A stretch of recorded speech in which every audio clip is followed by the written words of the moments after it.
right, let's get right. Let's get right, let's get right. Let's get right, let's get right. Let's get right. You already know what it is, man. It's your boy Dealatofficial, and this is No Filters. Always appreciate you hitting that like button for me, subscribing to the channel so you don't miss an episode, and sharing this with the world. And of course, family, when you come in, get comfortable. Get you something to eat, get you something to drink, get you something to smoke if that's what you do. Cause you see the title, fam. Woo! No one can stop me. Let's go. Bill Gates refusing to die rich. The Microsoft Nini co-founder loves talking to you that away read. virtually all of his You only money knew, fam. in the next 20 years. Something major is happening with Bill Gates, and people around the world are paying close attention. After decades of being one of the richest and most influential figures on the planet, Bill Gates has just announced that he's shutting down the Gates Foundation and giving away nearly all of his wealth on an estimated $200 billion over the next 2 decades. On the surface, this might look like a generous act from a philanthropist, but the timing has raised serious Lori in the building, you know what it is. Reported at that time that you had a number of meetings with Jeffrey Epstein, who, when you met him 10 years ago, he was convicted of soliciting prostitution from minors. What did you know about him when you were meeting with... Hold on, it was going on. Let's get into this here.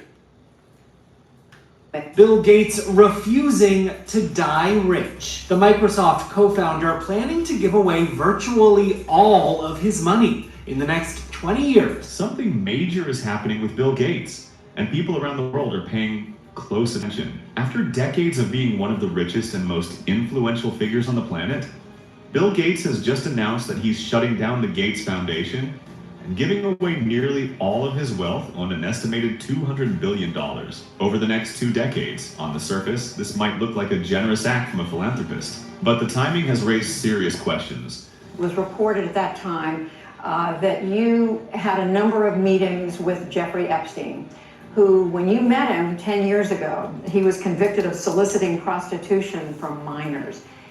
What did you know about him when you were meeting with him, as you've said yourself, in the hopes of raising money? Especially as new information is surfacing about Gates' past connections with Jeffrey Epstein. Let's break this down. For years, the Bill and Melinda Gates Foundation has been one of the most powerful non-government organizations in the world, spending billions on global health, vaccines, education, and more. It was often praised in the media as a force for good, but many have also criticized how much influence one man and his foundation had over global public health policies. And now, in 2025, Gates is saying he plans to wind it all down. And by the end of 2045, the foundation will be no more. He says his plan is to give away nearly all his wealth and die with nothing. He's even publicly said that his children will only get a small portion of his money and that the rest will go to society. That statement alone shocked a lot of people. But it's not just what he's doing, it's when he's doing it. At the same time as this announcement, serious accusations and speculation have resurfaced about Gates' relationship with Jeffrey Epstein, the disgraced financier and convicted offender who ran an elite trafficking network. Should you raise your hand? Do you solemnly swear the testimony you're about to give in the matter now pending should be the truth, the whole truth, and nothing but the truth? Yes, ma'am. Would you please state your full name? I'm Jeffrey Edward Epstein, and my residence address is 6100 Red Hook Boulevard in the Virgin Islands. Have you ever been convicted of a crime? Yes. Epstein's suspicious death in 2019 inside a federal prison sparked global outrage and left many wondering who else was involved in his crimes. For years, there has been talk of a secret Epstein client list, names of powerful people who visited Epstein or were involved in his operations. Gates' name has been linked to Epstein many times. He admitted to meeting with him multiple times, even after Epstein was convicted. And Melinda Gates, his ex-wife, has gone on record saying that she warned Bill about Epstein and deeply regretted ever meeting him. She said Epstein gave her a bad feeling immediately, that he was evil personified. And despite that, Gates continued to meet with Epstein. According to reports, Epstein may have tried to use a personal affair of Gates to blackmail him. Gates was allegedly involved with a much younger Russian woman, a bridge player named Mila Antonova, who he met through Epstein. Some sources say Epstein knew about this relationship and tried to use it as leverage. I had dinners with him. I regret doing that. He had relationships with people he said, would give to global health, which is a interest I have. Not nearly enough philanthropy goes in that direction. Those meetings were a mistake. They didn't result in what he purported, and I cut them off. That goes back a long time ago now. So there's nothing new on that. Gates has never denied meeting Antonova or spending time with Epstein. He has only said that he regrets doing so. Now, fast forward to today. Former Florida Attorney General Pam Bondi recently claimed that the FBI is reviewing tens of thousands of video files linked to Epstein, including footage that may involve very powerful people in compromising situations with underage girls. She says the evidence is so massive in volume that it may never all come out. But the fact that this material exists and that names could eventually be revealed has everyone on edge. And just as that story gains attention, Bill Gates announces that he's giving away all his wealth and closing the foundation he built his legacy on. Coincidence? Many people don't think so. There's growing belief that this move is not simply about charity or philanthropy, but about self-protection, a way to control the public narrative.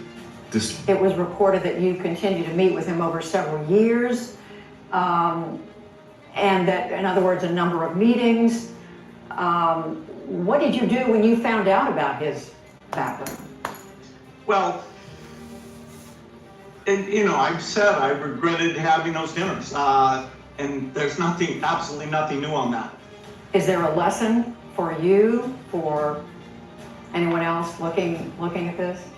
Well, he's dead, so in general, you always have to be careful. I'm very proud of what we've done in philanthropy, very proud of the work of the foundation. And that's what I get up every day and focus on. Distract from damaging headlines and prepare for what could be coming next. Some are calling it a calculated move to look good in the eyes of the public. Well, Jeffrey, in retrospect, I was foolish to spend any time with him. The journal previously reported on Gates' ties to Jeffrey Epstein, including that Epstein threatened Gates over an affair he had.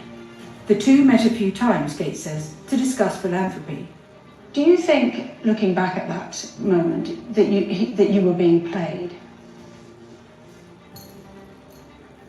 Well, Jeffrey, in retrospect, I was foolish to spend any time with him, and he sort of got time with various people by spending time with other people. So yes, I think I was quite stupid.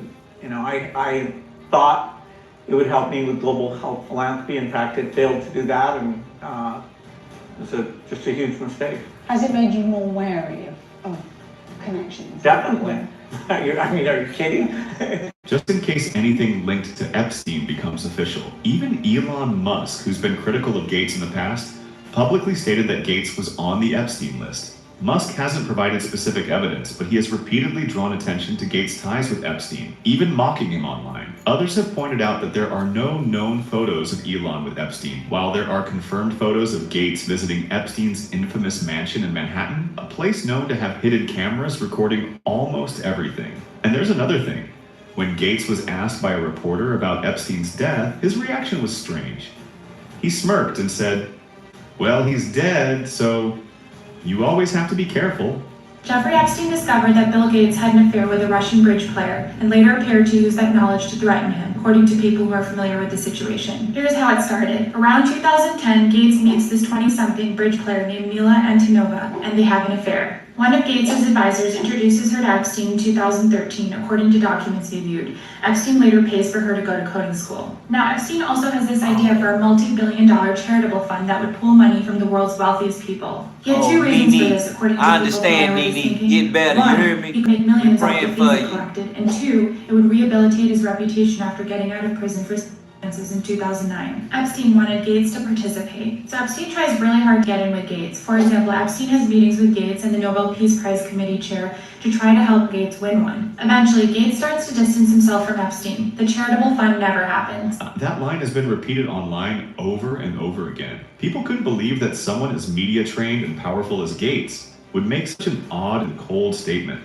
Let's also talk about the Gates Foundation's future. Though he says it will close by 2045, the foundation still has 20 years to operate. That means there is still time for Gates to direct where the money goes, and potentially keep a form of influence in global health decisions. While he says nearly all of his wealth will be given away, some believe that this just means it will be redirected in ways that still benefit his goals or protect his image. It's also worth noting that other global elites are stepping down around the same time. Klaus Schwab, the founder of the World Economic Forum, recently resigned. The WEF has been criticized for its role in promoting centralized global agendas and influencing governments. With Schwab out and Gates planning his exit, some believe there's a bigger shift happening behind the scenes, maybe even a coordinated retreat by those who've held power for years. Hit that like button, subscribe, become a member. We cookin'!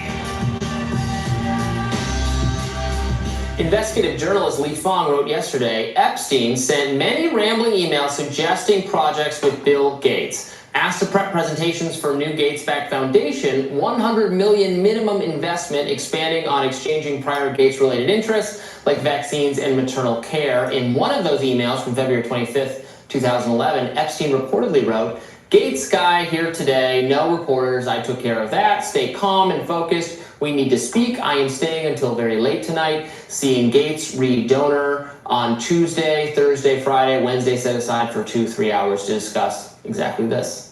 This comes as more information on Epstein's dealings are coming to light amid JP Morgan's fresh accusations over ties to the accused sex offender, Jeffrey Epstein. Yeah, so these are filings from this JP Morgan Virgin Islands lawsuit. So just more and more emails from JP Morgan officials, Epstein talking about it, just all the influential, important people with lots of money that Epstein was connecting to government officials at the island, to the bank as well. And his ongoing kind of relationship with Gates, which is, these messages to Gates people are 2011. So that's after he's already a known sex offender. He's been convicted. He got his house arrest or whatever kind of deal he got for sexual misconduct with underage girls. So you can't say, oh, I didn't know. It was known.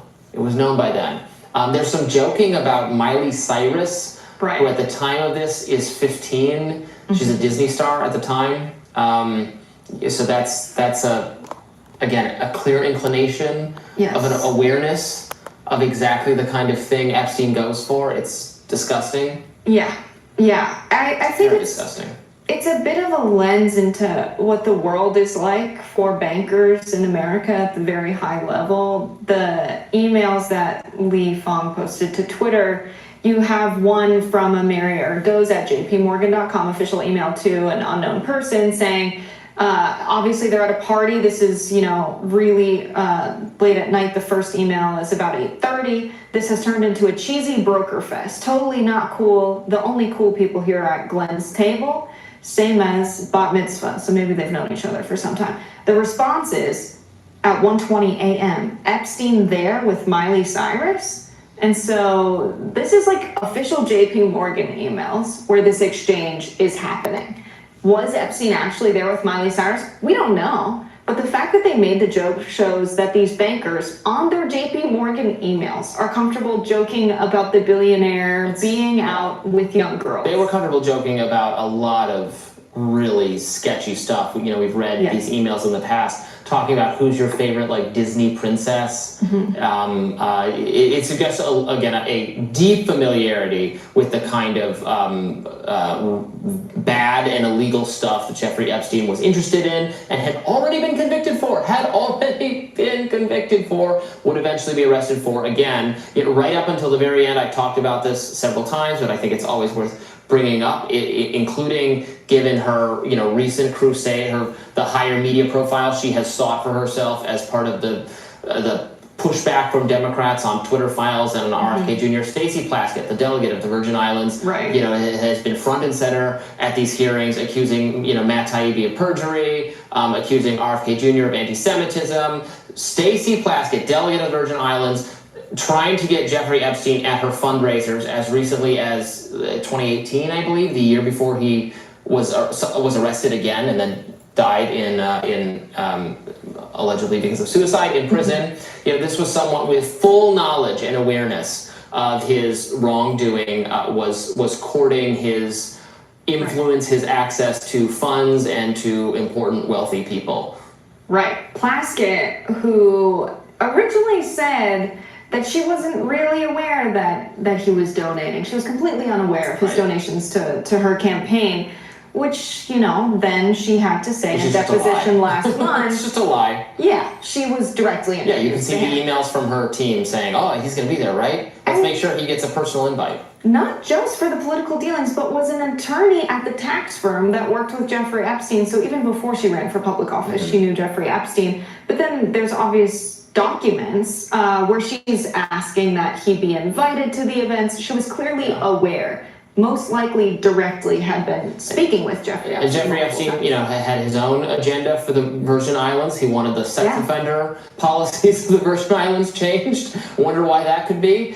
He was paying for some government officials, I think, schooling for their kids. This is, and this is something I've, again, mentioned when we talk about this lawsuit, but because the lawsuit is from Virgin Islands to JP Morgan, but it seems pretty clear that a lot of the government officials of the Virgin Islands were very much complicit in the exact kind of nefarious, we'll find out if it's illegal, who knows, but very icky behavior that they're going after JP Morgan for their relationship to Jeffrey Epstein, that they are complicit as well. So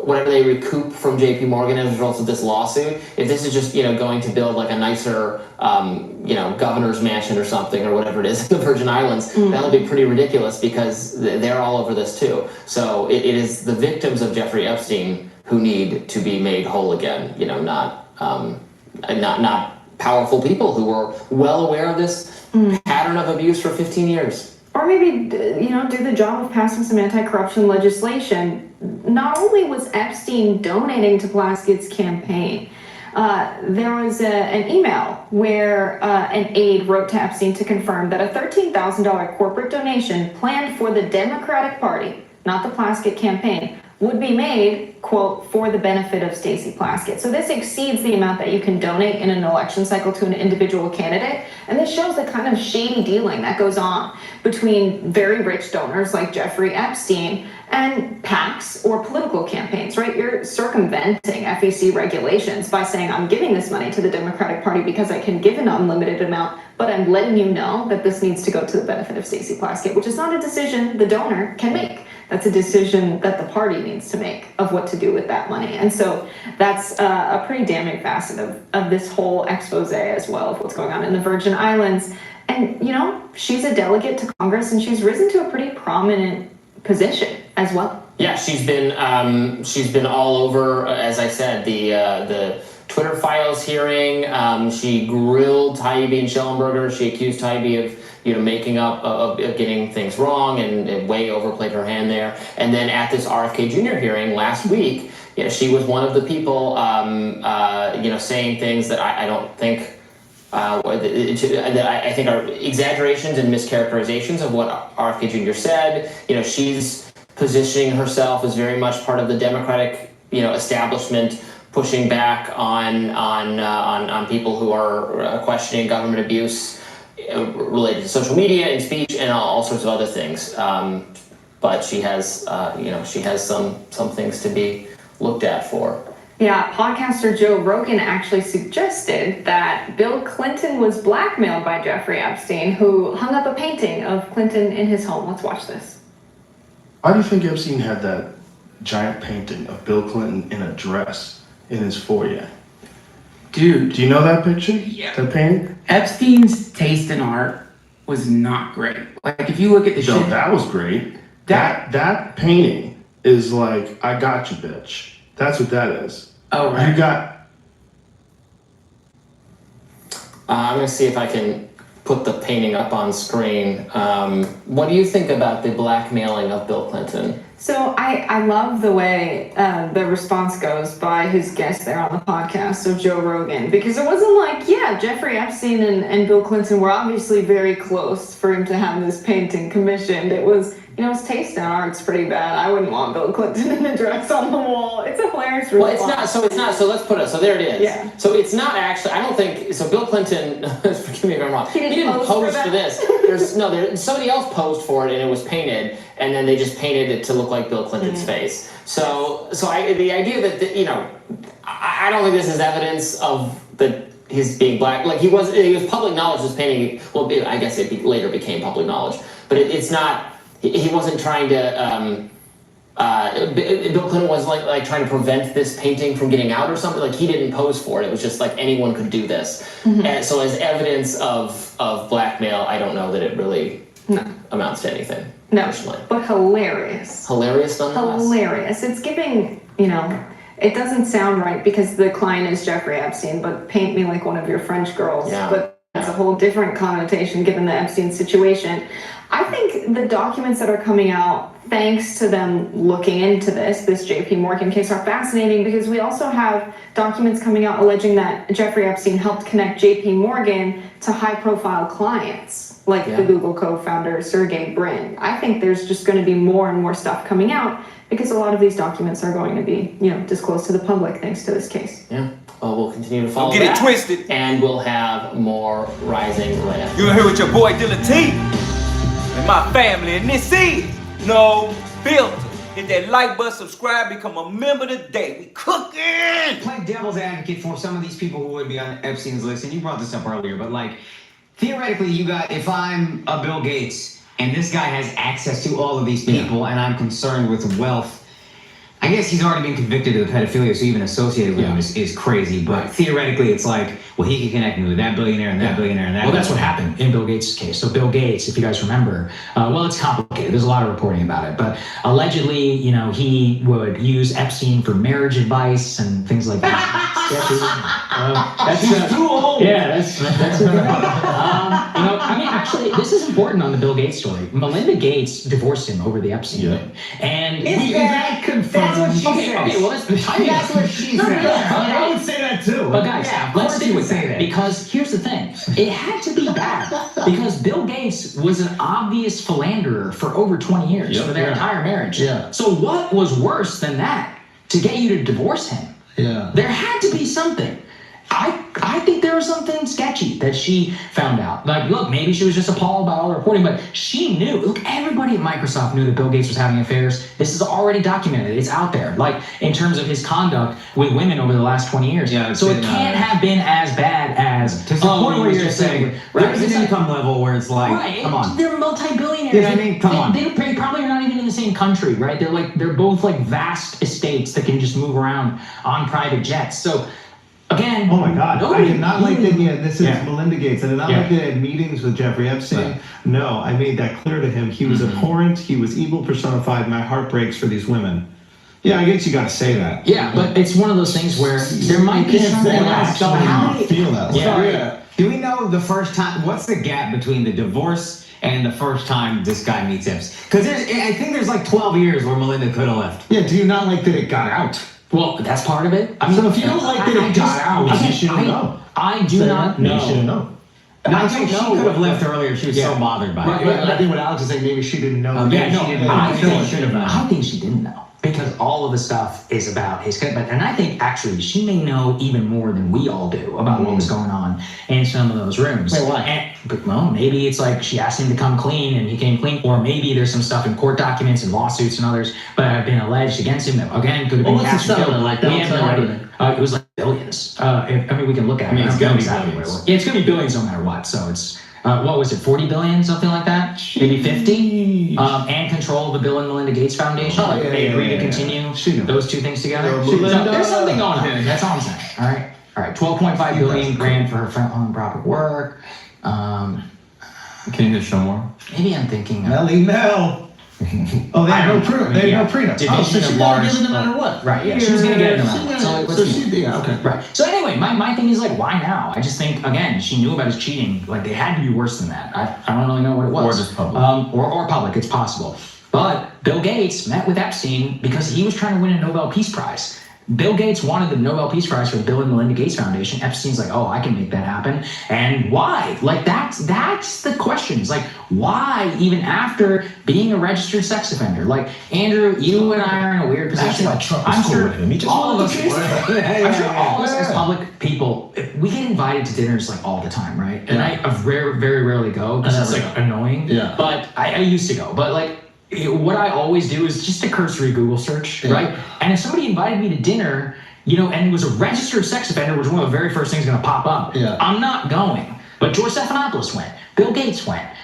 Reid Hoffman. Why do you think they went? Peter, I don't know. Yeah, next time. I never hang out with my real friends. Right, exactly. It's like, what is going on here? And not only you guys are doing dinners or whatever, you're all like wiring money to each other. The Bill and Melinda Gates, or like the Nobel Peace Prize. And there's all kinds of people we don't even know about because there has not been yet a release of the files. But isn't it like the rich people stuff that you were saying before? It's like, well, he's going over there. I guess it's cool if we all go. Yeah, but it's still, doesn't the sex offender thing register at any point? Like, at what point? At what point does it register to be like, oh, we're not doing this? I can understand that right now, to be honest with you. I probably wouldn't Google. But come on, once somebody's convicted, fuck that. Your staff is going to Google. Yeah, right, exactly. Like, all these meetings are going through your staff. And I'm not worth enough to have a staff. If I was, they would, hey, Google. Bro, these assistants, you're not getting in the fucking door. Think about how many people were terrified of just coming on a podcast.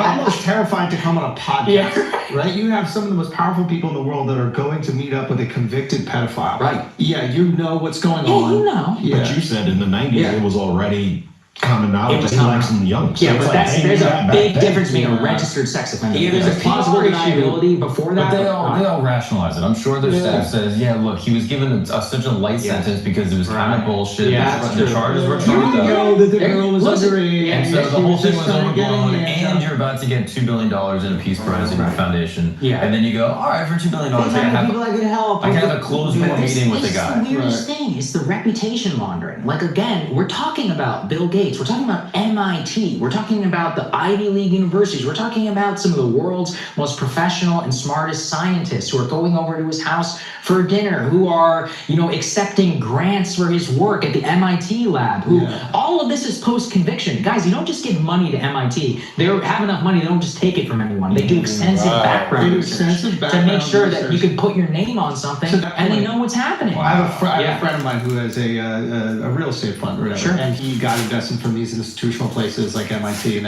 the amount of background the due diligence must be insane. It's not insane. And he often criticizes some the developers who just they raise money in the community, and he's like, yeah, that's bullshit, because if you lose their money, it's no big deal. There's nobody to answer to. When you get money from an institution like the UC fund, like UC pension fund, exactly, the amount of due diligence, the SEC is on your phone, that should be. You are getting looked at constantly. Yes. So it's not like that's not going to come up. It does come up, and they look the other way, which is peculiar. It's weird. Okay. Last thing, actually, I didn't put this in my notes, and this really, my goal here is to just emphasize all the connections and what could possibly still yet to be released. So please Google the New York Financial Services report on Epstein, which regards Deutsche Bank. Now, this report, I read it in 2020. It's one of the craziest things I ever read because it is a description of financial behavior at this bank that any normal individual would never get away with. Not only looking the other way, holding high-level meetings, being like, guys, we're not in compliance right now. They're like, this is violating banking rules. He is taking out millions of dollars in cash, $9,900 at a time. They're not reporting it to the feds, which you're supposed to. He's wiring money to Eastern European women, an obvious sex trafficking wing, post-conviction, which, by the way, post-conviction, they weren't even really supposed to be doing business with him for the reputation of the bank. But they cite in the Deutsche Bank settlement and with the New York Financial Services internal emails where they're like, hey, he's really good for business because he connects us with a whole lot of people. These are out and open, right? And inside, you literally watch as lower level compliance people who don't know what's up flag to their bosses, and they're like, guys, what are we doing here? Like, this is violating the bank rules. And they're like, hey, shh, they're like, stop, right? I mean, I'm talking all the way up to the highest level of the bank, where internal conversations are had in multiple times. This rep violates multiple bank policies. It violates the law, in this case, New York State law, about the way that you're supposed to conduct yourself as a financial institution, looking the other ways, all these insane wire transfers for millions and millions of dollars. So to me, that's like my final thing here. These are the files I want. I want the actual banking records. I want the LLC formation documents. I want the trust. Yeah, from The Wire, my favorite quote, you know, from Lester Freeman. If you start to follow the money, you don't know where the fuck it's going to take you. And that's really what it's about. You know, yes, I understand the salacious details, and I spent a lot of time on it here, you know, the pedophilia investigation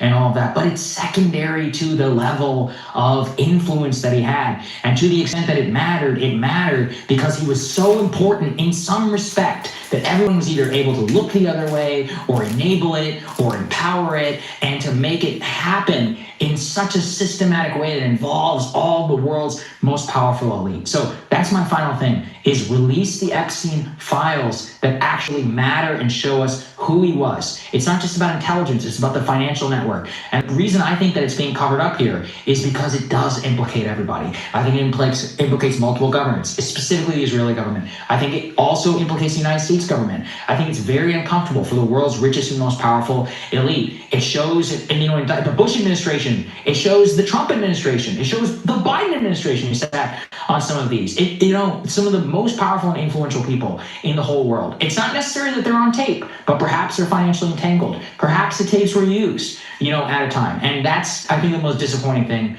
about this. So my goal here was to give people a language they can use as to why, and it validates your feelings as to why something is being covered up. And there's a reason they don't talk about this. They call you a conspiracy theorist. These are all facts, everything that I've laid out.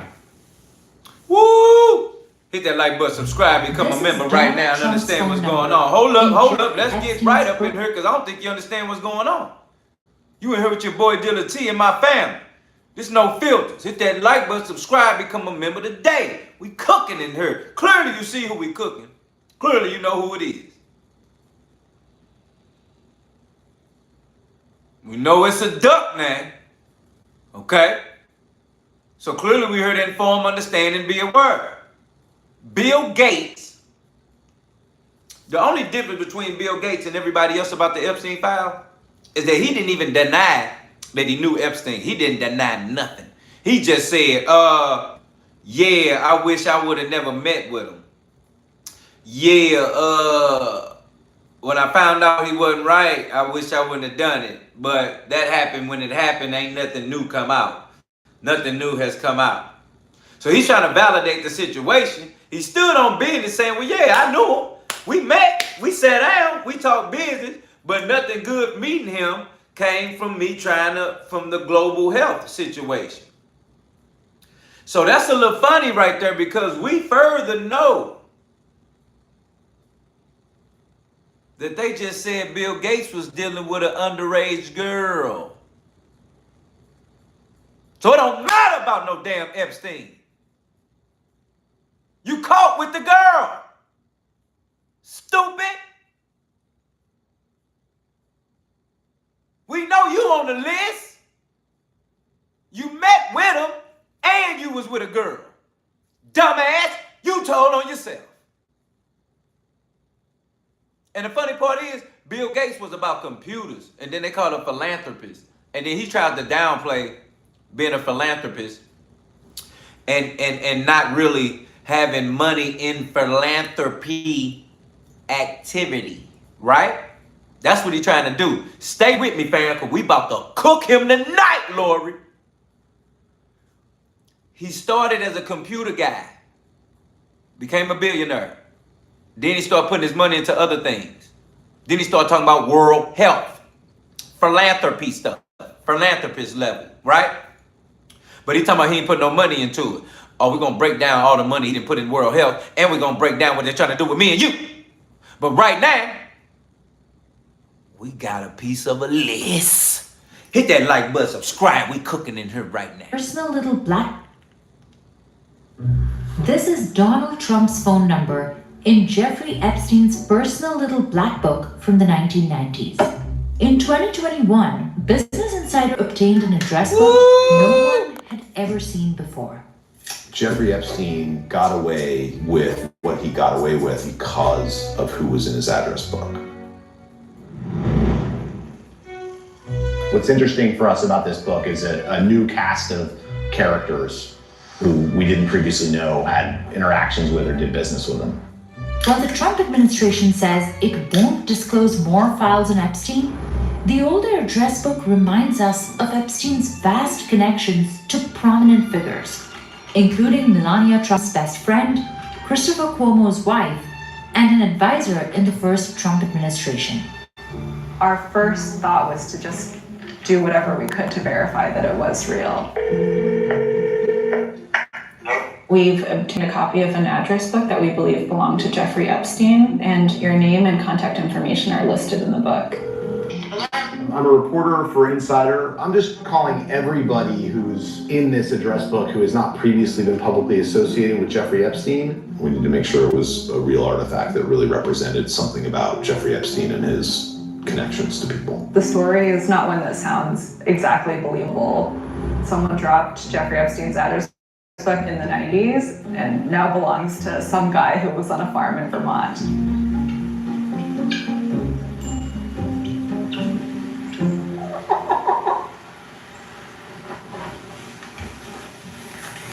I'm very careful not to put my fingers on the book, not to put any sort of DNA or hair or anything like that. My name is Christopher Halali. Where should I look? I currently live on my wife's farm. As a student of national security issues, imperialism, I was fascinated by the Jeffrey Epstein case.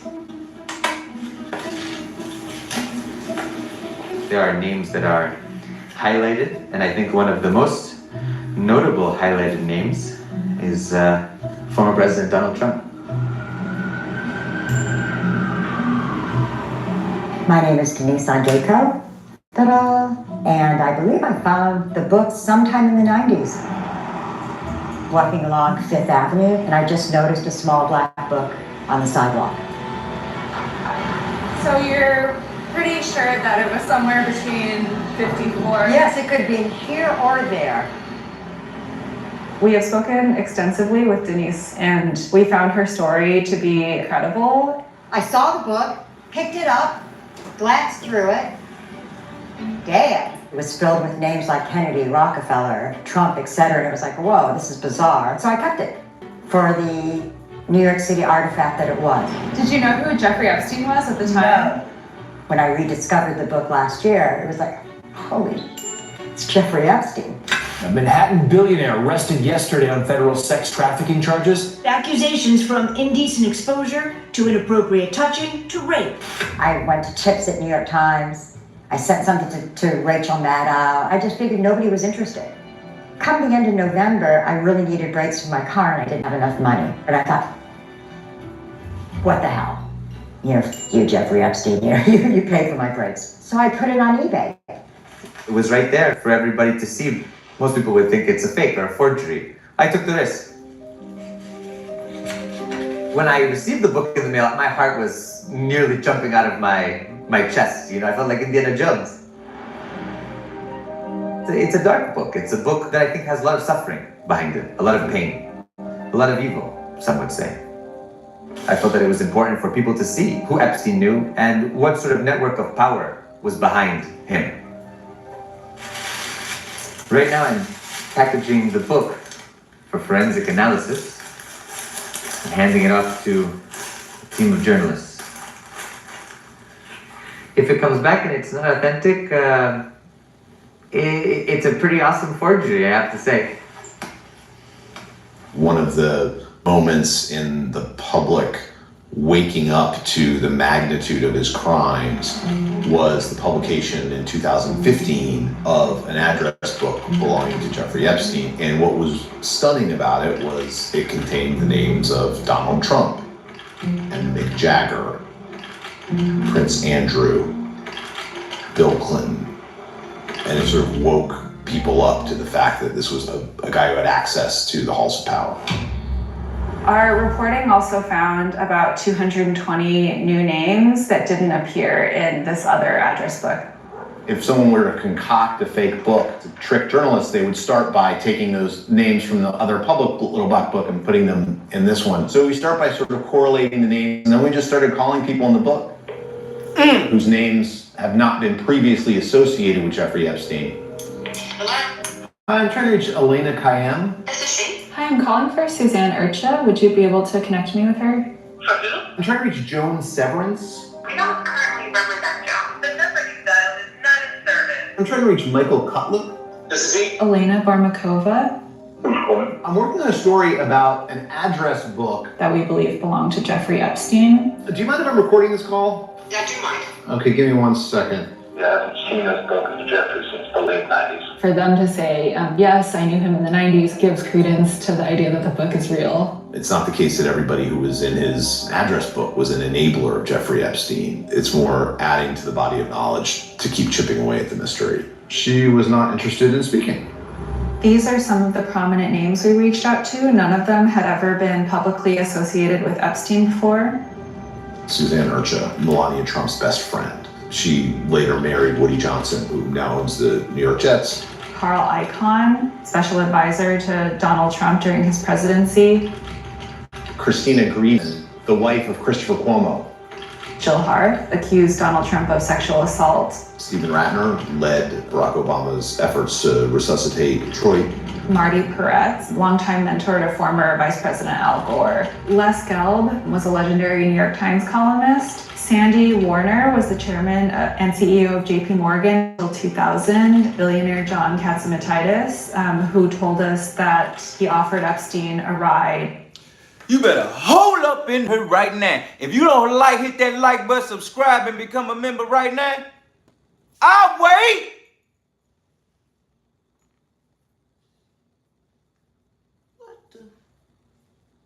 What this right here?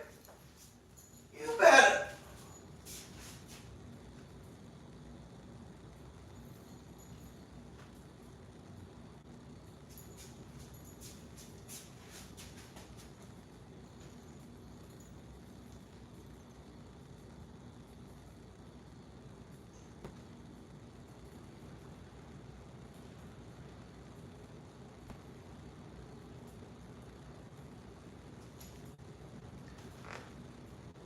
Did y'all hear all them names, fam? Huh?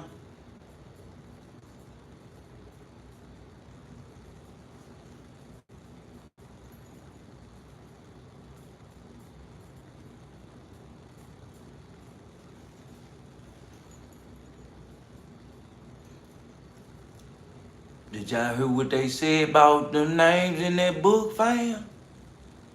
Did y'all hear that?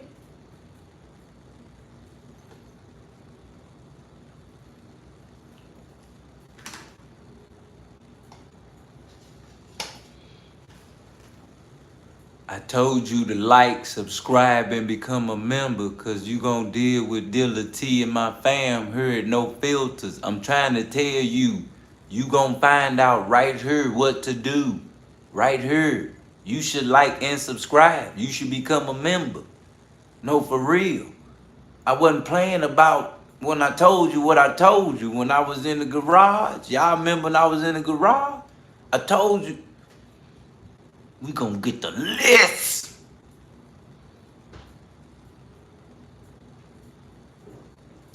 Woo-wee.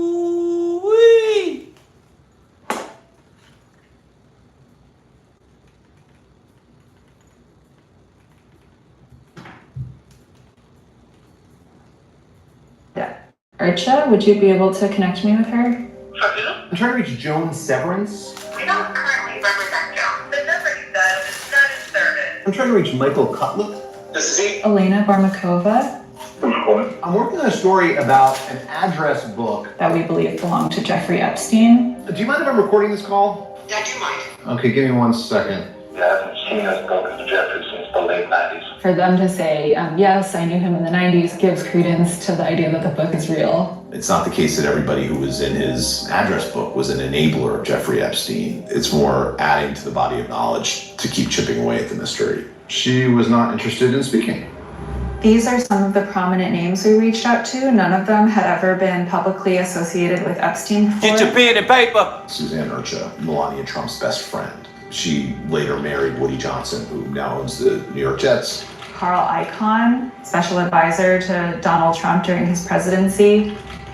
Christina Grieven, the wife of Christopher Cuomo.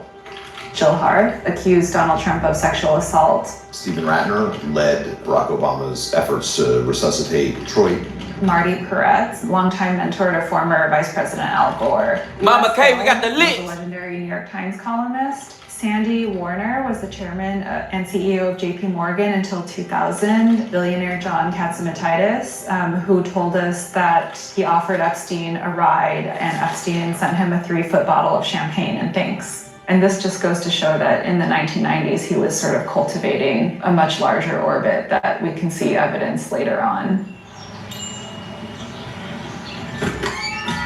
How you doing? We also engaged the services of a forensic examiner who's familiar with authenticating documents. I was cautious because I didn't want to cross over into an area that the FBI was investigating. My name is Dennis Ryan, and I'm a forensic document examiner.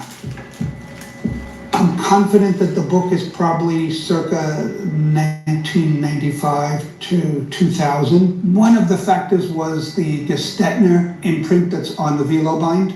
Their organization was certainly out of production by 1998 to 2000. It would be very difficult to make up a book with that imprint. The most important thing is the change in the area code. So here's Donald Trump's entry in the 1990s address book. You can see that his Palm Beach phone numbers feature a 407 area code. Now, if we look at Trump's entry in the address book from the early 2000s, you can see that he has the same phone numbers listed for Palm Beach, but with a different area code, 561, and that area code was introduced in 1996. Jeffrey Epstein is still such a mystery. Over a year after he's died. Accused sex trafficker Jeffrey Epstein is dead. Jeffrey Epstein's attorney is questioning whether his death was a suicide.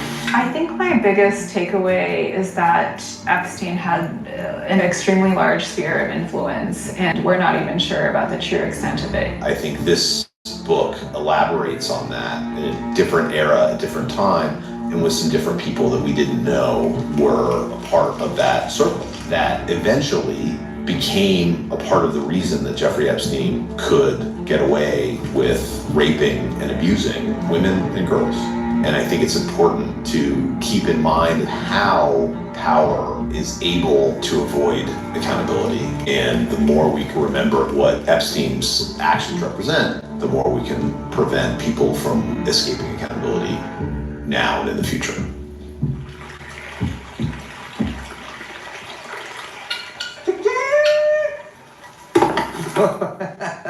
What a weird turn of events, how serendipitous the whole thing has played out. Unbelievable. I just remember having that thought, should I keep this? If it was a heavy something or other, I probably would have tossed it.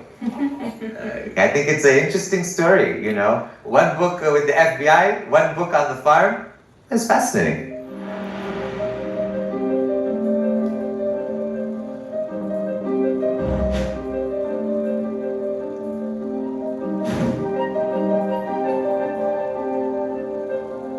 Oh, don't get it twisted and hurt. Hit that like button, subscribe, become a member today. We got the bliss. Hear me? Hear me right now. Hear me right now. Lock and load this episode. You hear me? Lock and load this episode. Hit that like button, subscribe, become a member today. We got the. You know what you just heard. You know what you just seen. The episode where I say Bill Gates, woo, is on the Epstein list. Lock this episode in right now because your people need to know what's going on and the way that it's been going on and the matter that it's been going on in. You understand? And then y'all think it's a game. So let's really get real in here. I'm going to show you something that you really about to be like, wait a minute, that's what he doing? That's what he doing. Let's go. It's a public... Hit that like button, subscribe right now, become a member. Billions of diseased and genetically modified mosquitoes are being purposefully released all around the globe, including right here in the U.S. T-shirt champ, you know what it They say it's to protect against deadly diseases, but for the first time in decades, malaria cases have been spotted in the States. Concerns are growing as this marks the first time we're seeing local transmission in the U.S. in 2 decades. Conveniently, a man has announced a plan for a malaria vaccine. Weirdly enough, the man making the vaccine is the same man releasing the mosquitoes. And that man is Bill Gates. The vaccine can have an effect against malaria. If we're going to control these diseases in all the tropical cities of the world, it's going to require a lot of mosquitoes.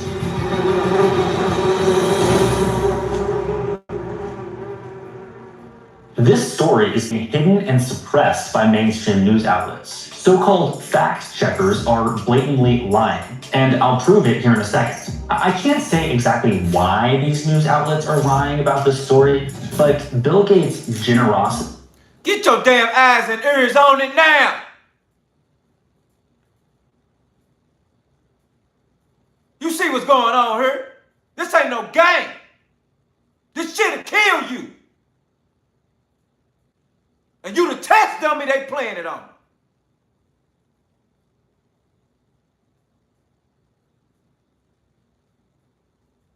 Those damn kids walking down the street and get bit by this. Man-made. This monster right here wants you dead. You better hit that damn like button, subscribe, become a member. This is No Filters. We care. What happened to you today about your kids tomorrow?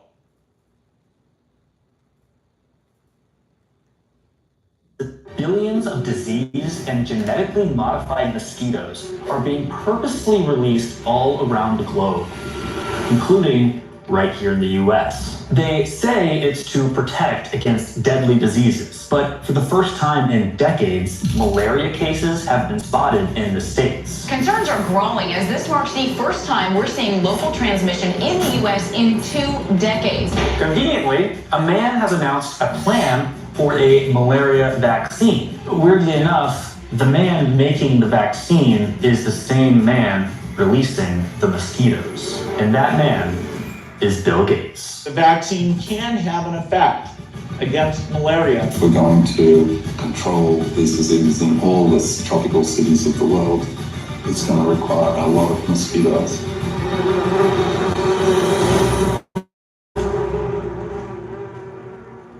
This story is being hidden and suppressed by mainstream news outlets. So-called fact checkers are blatantly lying, and I'll prove it here in a second. I can't say exactly why these news outlets are lying about this story, but Bill Gates' generosity could have something to do with it. The Rebelo Project, on the other hand, hasn't received a single penny from Mr. Gates, unless he bought a hoodie I don't know about, which I wouldn't be surprised. We have some great merch. Link in the description. With that in mind, let me just say this. Bill Gates sucks. And here's why.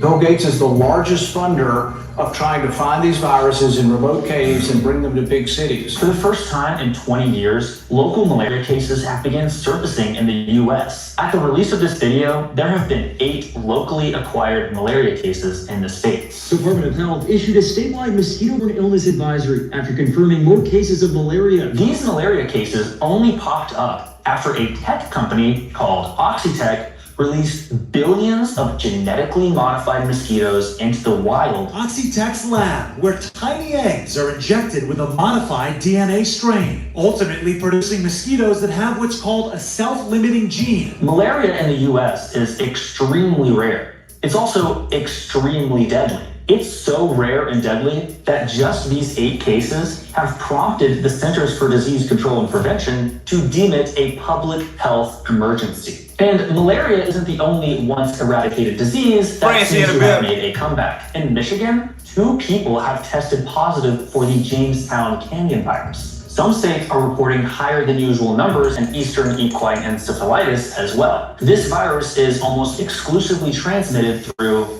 you guessed it, mosquitoes. So is heartworm. It's hard to make a direct correlation to the release of Oxitec's Frankenstein mosquitoes and the rise of these mosquito-borne illnesses, but the convenient timeline has definitely caught the attention of Americans. Location is turning heads too. The 2 states that reported malaria cases were Texas and Florida, 2 of the only states where Oxitec released their genetically engineered mosquitoes. Oxitec began the process of releasing 140,000 male eggs in 6 locations along the Keys. That is part of a live experiment. But Oxitec isn't the final boss. This random mosquito-laying tech startup isn't actually random at all. It's a vessel for Bill Gates. Oxitec is funded by the one and only Bill and Melinda Gates Foundation. The year before Oxitec began its mosquito experiment, Gates gave them $1.6 million. In 2022, Gates gave them another $18.3 million. All this money was specifically donated to fund mosquito field trials. The mosquito species Oxitec is releasing is called Aedes aegypti, which are known to carry diseases like yellow fever, Zika, and other deadly viruses. Supposedly, there is no risk that these specific mosquitoes can carry or spread malaria, yet the massive donations Gates gave to their mosquito field trials was specific to studying malaria. Cars ended up, killing people. Electricity ended up electrocuting people. Almost nothing we've ever invented is 100% beneficial in figuring out, okay, how do you deal with the safety issues? And, we're seeing as this technology becomes so pervasive, even a key tool of communication, there's a lot of regulatory issues that are developed. It's important to know the only place Gates is releasing altered blood-sucking disease-carrying insects. In other countries, like those in Africa and Latin America, Gates is open about the link between his mosquitoes and malaria. The government of Djibouti teamed up with the company Oxitec to pursue an innovative approach to malaria control. Oxitec is a biotechnology company, and we are the pioneers in using mosquitoes to fight mosquitoes. Bill Gates is turning you, me, and the whole world into a gourmet buffet for billions of genetically mosquitoes. And he's doing it with the approval of the Environmental Protection Agency. Live experiments greenlit by the EPA. He didn't get the approval of the people though, and some aren't happy about it. The executive director of the Florida Keys Environmental Coalition said that the EPA forgot its middle name, protection. And he correctly pointed out that the EPA hasn't shown any investigation that proves this experimental insect won't create infinitely more problems than it will solve. You don't know what's inside of this mosquito. There are 0 independent scientists that have corroborated anything that this vendor has said. He couldn't be more right. These are genetically engineered blood-sucking insects carrying deadly diseases, and they're being released right into our backyard. You and I aren't done yet, you little bastard!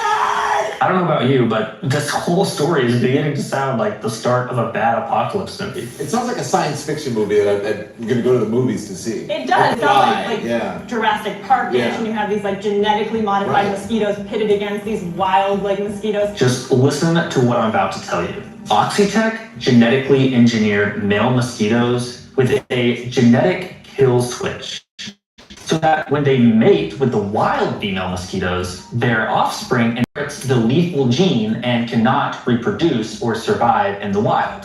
That's the theory anyway. It seems pretty cut and dry. The bugs have a genetic kill switch. What could go wrong?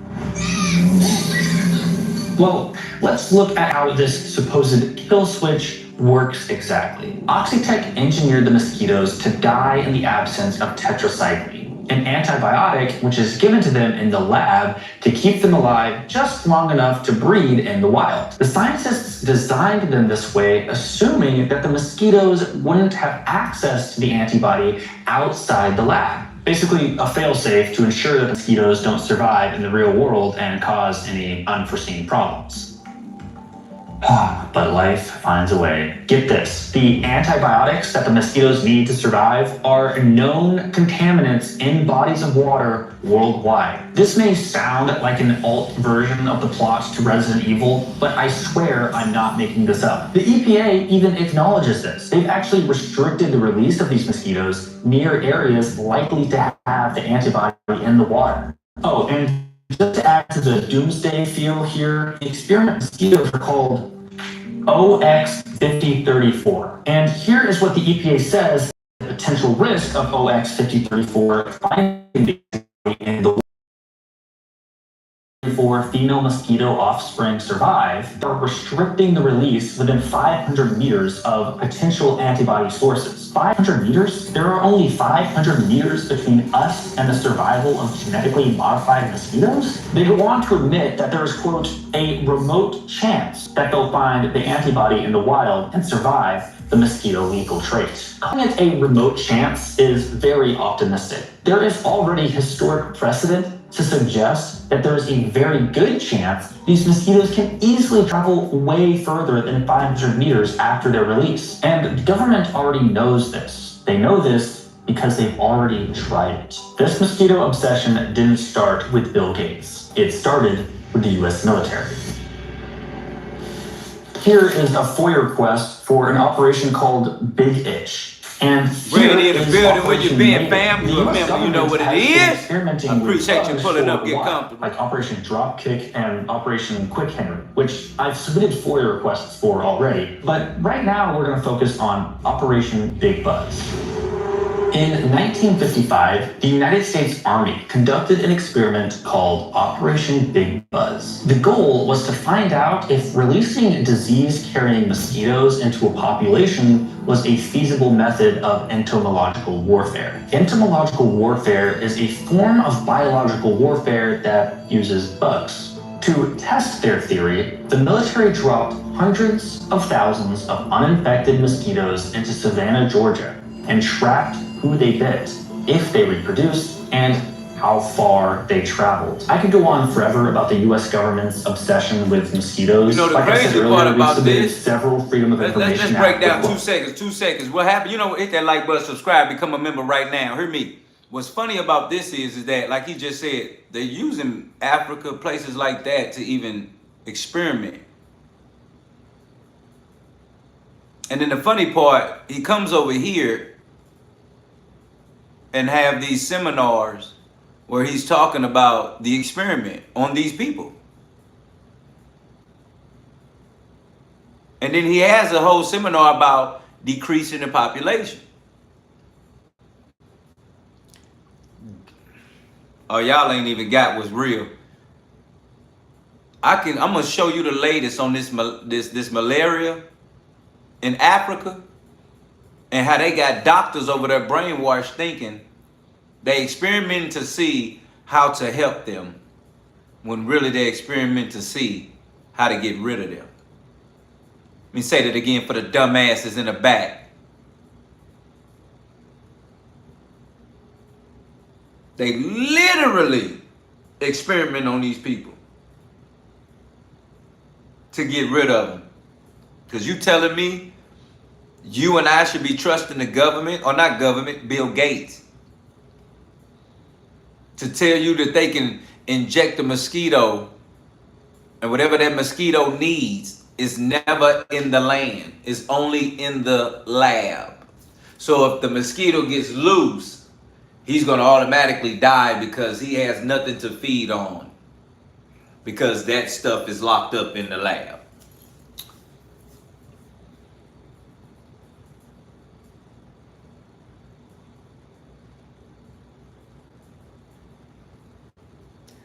Bill Gates just had a whole interview about Epstein.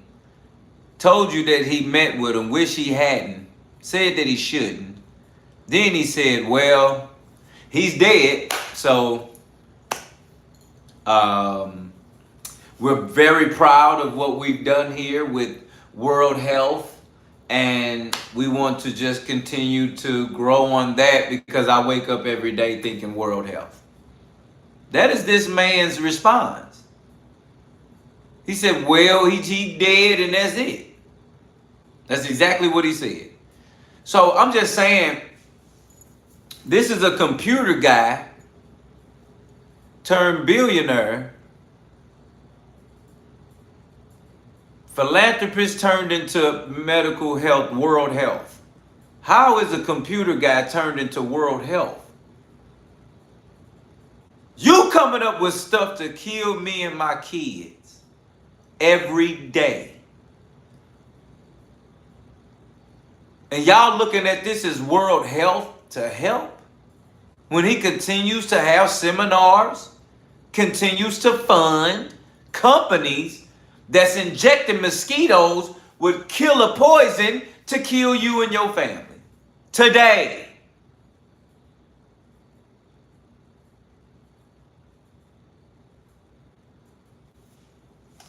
Hit that like button, subscribe, become a member. Cookin' CC. To learn more about these various programs like Big Itch, Mayday, the ZELLE tests, and many more operations related to entomological warfare experiments, comment below if you think we should make a whole separate video about that. But what's really important to note here is the results of Operation Big Buzz. When all was said and done, the military collected mosquitoes as far away as 610 meters from the release site. 610 meters. That's 110 meters further than the 500-meter limit the EPA put on Oxitec. Oh, and in a separate report about Operation Mayday, the government said, quote, within a day, the mosquitoes had spread a distance of between 1 and 2 miles. Remember, Oxitec and Bill Gates are conducting field trials. We're all subjects in Bill Gates' reckless experiment. Just like the military did to Georgians in the 1950s, Bill Gates is doing it to us right now. And they're not experimenting on mosquitoes. They're experimenting on you and me and billions of unwilling participants all around the globe. Oxitec's history in mosquito experiments does not give me hope for the ones they're conducting right now. If you thought their experiments in Texas and Florida were bad, just wait till you hear what they did in Brazil. They released millions of genetically engineered mosquitoes in Jacobina, hoping to reduce the number of disease-carrying mosquitoes. But what happened instead was that the genetically engineered mosquitoes bred with the normal mosquitoes and affected the genetics of the whole population. Now there is a hybrid man-made mosquito population that scientists say is likely more robust than before. To the citizens of Jacobina, I'm truly sorry. Now, they knew that was gonna happen. That's just like they putting cameras on, when they put cameras on top of headlights years ago, telling you, are we doing it because we want to catch people speeding? But yeah, we know martial law here, they got eyes in the streets. They got eyes everywhere.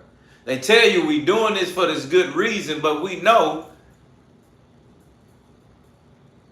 their ulterior motive is to release this mosquito so that mosquito can bred with the woman mosquito and become a hybrid mosquito. And this sounds like the movies, but I'm sorry, people. The movies get it from real life. And then real life get it from the movies to show us. To where we like, oh my God, we seen that before. See, that's the point of Avengers.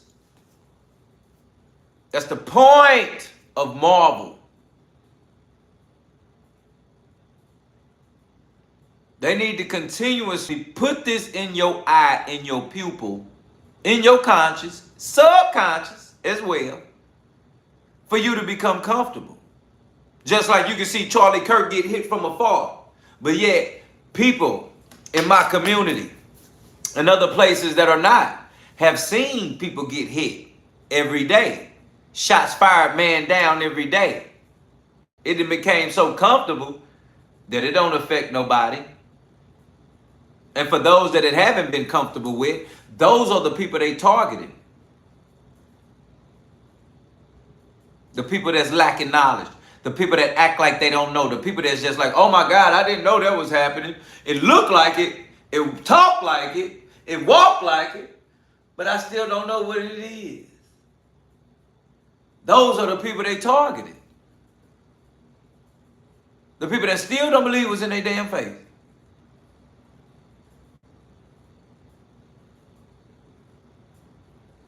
Bill Gates is funding your death through a company that you don't even know of, but you know who it is today, because I'm showing you now. Everybody should want Bill Gates not around us, not around humans. Everybody should pray Bill Gates do not be in this world no more, because he's literally experimenting in the USA, and then he's taking it over there to Africa in these third world countries that's going through it, and he's experimenting on those people. And you watching them live, and then you watching them die. And all the while, Bill Gates been talking at seminar about decreasing the population by a certain time. And if you didn't know that, wake up, because he want to do it by 2030. You better get your damn face up in here and get your ears on, because when it come to you and your family, that's when you get scared. Got all that mouth until it come to you and yours, and you don't know what to do. And then you scared. But if you hit that like button, subscribe, become a member today, you will know what to do and be prepared. Sucks. But I'm sure Oxytec learned from their mistakes, and that definitely won't happen here in the US. Bill Gates acts as if he is above the law of nature. He taunts Mother Earth and invests in dangerous experiments and watches as we suffer the consequences. He really is playing God, and it's kind of scary how much our institutions buy into this act. What you have done to save millions of people's lives around the world. Bill Gates isn't just throwing money at genetically modified mosquito experiments. He's also throwing money at those reporting on it, or those not. Playing God. And it's kind of scary how much our institutions buy into this act. What you have done to save millions of people's lives around the world. Bill Gates isn't just throwing money at how much our institutions buy into this act. What you have done to save millions of people's lives around the world. Bill Gates. Look at this man right here. Now look at him. No, look at him. Look at that man. That man a billionaire, and he looked like he looked like a crackhead on the streets that don't nobody know, with evil intent. He's just sitting in a good chair with a good shirt on. But let that background and that shirt be nothing. With that same face, he looked like what he is. But yet you can't see him, because he's wolf in sheep's clothing. So that's the situation we dealing with. They dealing with this man right here. He's funding companies to experiment how to kill you. He ain't got no babies. He ain't got no newborn babies. He ain't got no daughters that's up under 25 years old.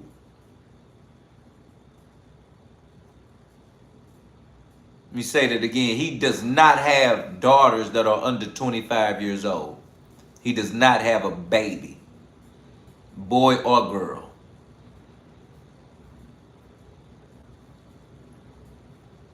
He does not suffer the issues and the problems that you deal with daily.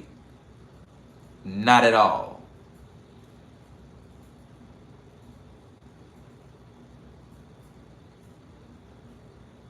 Shout out to that cookie. The difference, what I'm saying, with the 25 comment of a daughter, his daughter is not in a place of a sound mind if she's fully aware of what her daddy is doing. Because if his daughter know what he's doing and the way he's doing it, he has truly trained her brain to look down upon all humanity and want to decrease the population. The funny part is, there's always the people like this where they kids never know what they doing. But yet they decreasing the population and your kids are involved. See, it's people like this that take care of their family and say, hey, I'm going to kill everybody but my family good over here. I'm going to shake up everybody, but I'm going to make sure my family good over here. So it's a difference when we're discussing that, because at the end of the day, the hardest thing about it is when we're thinking about the things that we need to keep going. And this man want to make sure that we don't.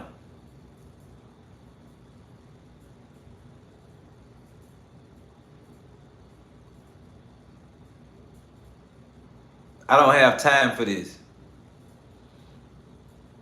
There's people in my world and in my life and everybody in my community and everything I came from believe in life, not death.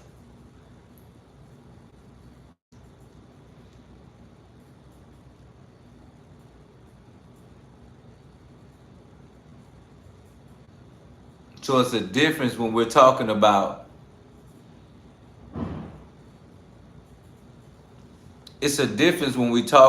the realness about what this man is trying to do and kill people out here. You understand what I'm saying? I give people grace, like God give me grace. I give people mercy, like God give me mercy. But I also give people a rope to hang themselves as well. And that's the biggest thing in knowing about. You have to identify who's trying to kill you. You have to identify who's trying to come against you. You have to identify who's not for you. You have to identify the devils around you.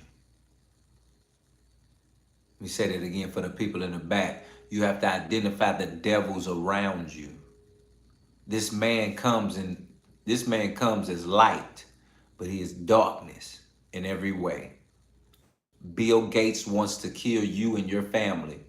Bill Gates is coming up with experiments and ways to kill you and your family. He's making genetic food, fake food. Hear me again now. I don't give a fuck what you're doing. Hear me. He's making fake food. He supports fake food. He supports going against the farmers so he can contaminate the farms. He wants to contaminate the farms to mess up the food. He wants to put poison in mosquitoes so mosquitoes can genetically come bite you and kill you wherever you are. He talked about COVID. He talked about another epidemic coming. Listen to me. Bill Gates is evil and he wants you to die now. So you better open up your damn face and your eyes and your ears and understand what we're dealing with here. Oh no, I'm sorry, Keith. What we do here is we listen, we inform, we understand, and we be aware that if it walk like her, talk like her, damn it, it's a. Tell them what it is, fam. Don't ever come in my Don't ever come in my house again, Keith, talking about you don't know that for a fact. Please do not spread possible lies, stupid ass. The good part of what I'm doing, Keith Williams, your dumb ass, I'm giving you truth. I'm giving you facts. And if you stay with me to the end, you're going to change your mind, stupid. Talking about don't spread lies you don't know for a fact. Every video I'm about to play tonight, you a duck too, stupid. Because it's going to be a fact that you know.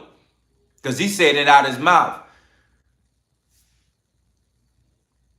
If we're good enough, or if we can accomplish this, we can decrease the population by 2030 something. Oh, you finna get that video, brother. But watch your mouth. Because we don't wait for headlines.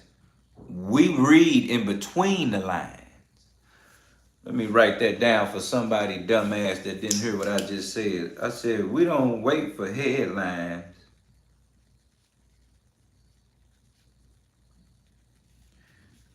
We don't wait for headlines. We read in between the lines. See, this is real, this is raw, this is authentic. You don't get this with none of that without the realness of it. You understand, Mama K? Better tell them stop playing with us.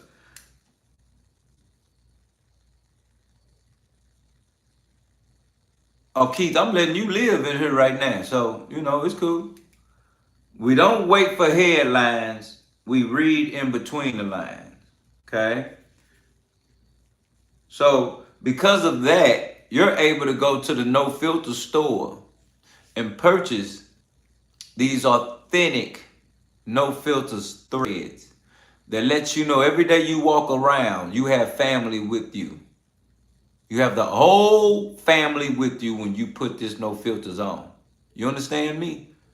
That's in the store. That's when you pull up. You have the strength of the whole family with you. You hear me? It's different. And I also want you to understand that right now, you get a chance to win. Bam! A No Filters classic thread. Right there. $2 giveaway raffle. Right there. $2 giveaway raffle. Right there. The Cash App is pinned at the top. You see the super chat. $2 giveaway raffle. You get your choice of that shirt, that color right there. Tone the t-shirt champ. Mona then already won, and they shirts already shipping to them, family. Trust me, it's about to touch down. Let's get right, let's get real, let's understand what's going on. You feel me? This is what's real. This is the only way it comes. This is the only way we see it. We don't wait for headlines. We read in between the lines. And that's why we have to get real and understand what's going on, man. You feel me? Hit that like button, subscribe. We cooking in here. Become a member today. Let's go.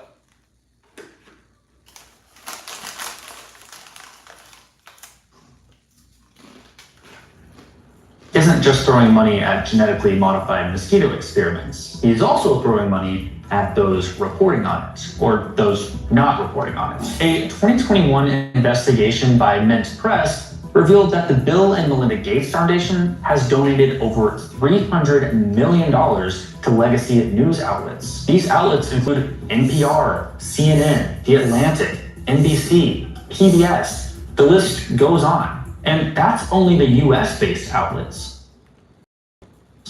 Bill Gates isn't just throwing money at genetically modified mosquito experiments. Lindsay! He's also throwing money. You like and subscribe, become a member, you fam. I know you fam. Become a member right now, you fam. 2021 investigation by Mint Press. I read for more. Jamaica in the building, my fam. Has donated over $300 million to legacy news outlets. These outlets include NPR, CNN, The Atlantic, NBC, PBS. The list goes on. And that's only the US-based outlets. Gates is investigation by Mint Press revealed that the Bill and Melinda Gates Foundation has donated over $300 million to legacy news outlets. These outlets include NPR, CNN, The Atlantic, NBC, PBS. The list goes on. And that's only the US-based outlets. Gates is known all around the world, and his mosquito experiments 4900 Mistake, I truly appreciate you so much. It's love, you know what it is. Thank you so much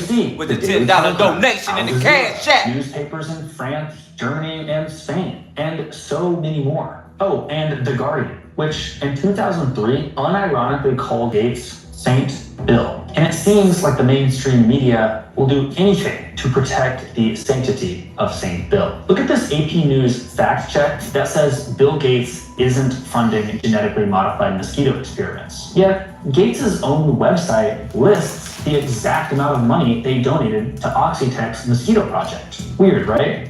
We called the Associated Press in an effort to clear some things up, but I'm not sure they were entirely receptive. All right, let's call the Associated Press here. If you are an AT customer, please press 0. If you are not an AT customer and have questions, please visit http://www.ap.org/contact us for further assistance. Goodbye.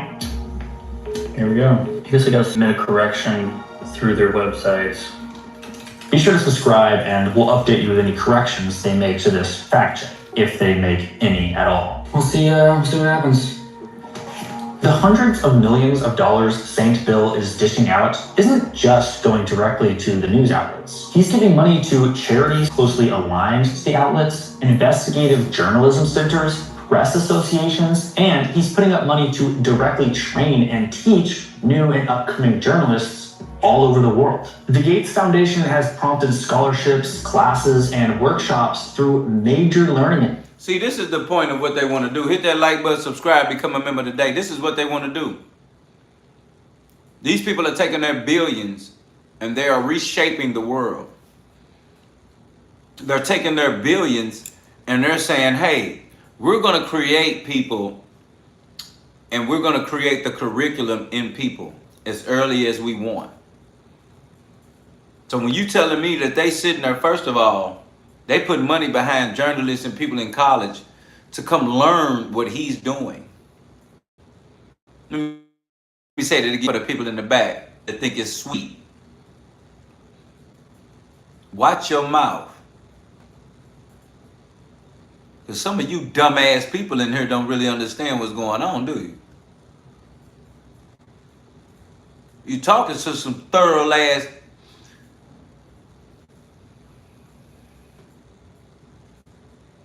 What's understood ain't got to be said or spoken. But watch your mouth.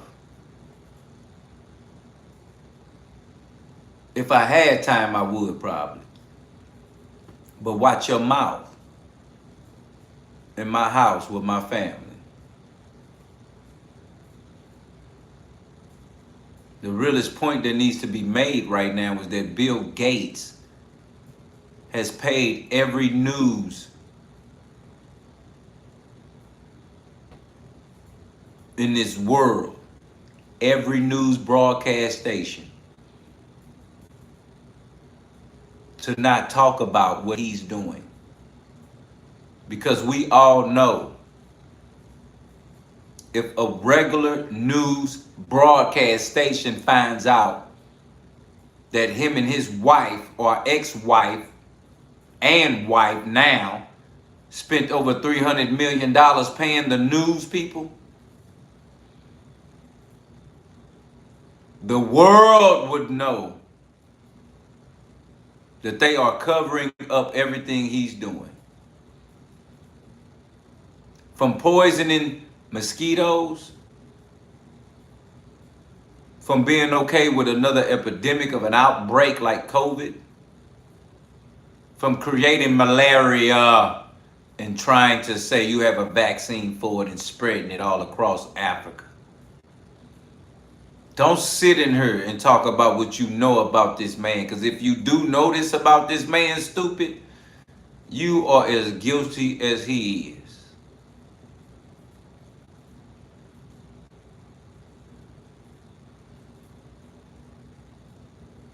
The same way Trump is being hounded about Epstein files is the same way we all can hound Bill Gates about this fake ass World Health Organization that is here to kill us. But yet he's talking like it's there to help us. That's the problem with y'all. When people talk nice and smart and all that good, they be talking all good. So you gotta understand something. Just because somebody talk nice, fast, and sound like they make sense don't mean that they mean well for you. Oh shit, we about to break ground tonight. Let me say that again for the people in the back. Just because somebody talks so proper like and put it together so well and put those words together don't mean they mean well for you. The con artists in people. It could be a little bit, it could be a lot, or it could be more. But the fact that people know how to talk to you a certain way to get you to do certain things because of certain words they use. Certain people talk a certain way so you don't see them for the real character and who they are. Some people act a certain way because of what they've been through and they don't want to go through that no more. So they live a different way. Some people talk so good and make you think so well and so great. But at the end of the day, they have an ulterior motive for you. Ulterior motive. They have that. They got something up their sleeve, whether it's for them or you. This is Bill Gates. This is Bill Gates' company. Talking slick, talking good, talking so professional. Some people be talking so professional. Use all these words. Use all these terms. Woo! They talk like they ain't never been through nothing. Make you think they ain't something. They make you think they something different. But they ain't nobody but a human. Don't pump blood. Don't do nothing but pump the same blood in their veins like you and me. Shout out RC2 said Obama. You ain't lying, fam. Shout out to you. Become a member, fam. You need to become a member. You understand where I'm coming from. Yeah, just like Obama. But I'm just telling you, it's everyday people in your life that talk like this, walk like that. But they shit stinks so bad. And it's so sad. Because Bill Gates is walking like that, talking like that, but his shit stinks so bad, he needs to not be in the land of the living. Because he wants to take the land and take the living from the land. Let me say that again. He shouldn't be in the land of the living because he wants to take the living out the land. That is what his mission is, and that is what he solely worked about, and that's what he cares about. But it's everyday people that talk like that, act like that, be so this and so that, but they ain't real.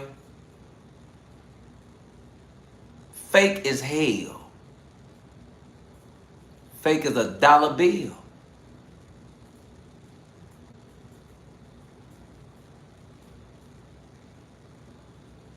That's real. And that's exactly how Bill Gates are doing you and I and the people across the nation and the world. Deceit, lies, and acting like something is really going on when it ain't. Hit that like button, subscribe. We cooking in here. Please become a member because I think you need to know that we don't read the headlines. We read in between the lines. Institutions like Johns Hopkins University, University of California, Berkeley, the World Health Organization, and China's Tsinghua University. So no matter where you are in the world, you could theoretically train as a journalist through a Gates Foundation grant, get a job at a Gates-funded media outlet, and belong to a Gates-funded press association. No wonder they call him Saint Bill. He's providing them with their livelihood. Net Press was smart note that all the funding is really the tip of the iceberg. These are only money trails available to the public. The true amount of money Gates is pouring into the pockets of media giants is probably way, way higher. These zealots, framed as journalists, are paid by and fully devoted to the holy Saint Bill, and the crusade has only just begun. Probably try not to underestimate us. If that causes fear, then maybe it's appropriate.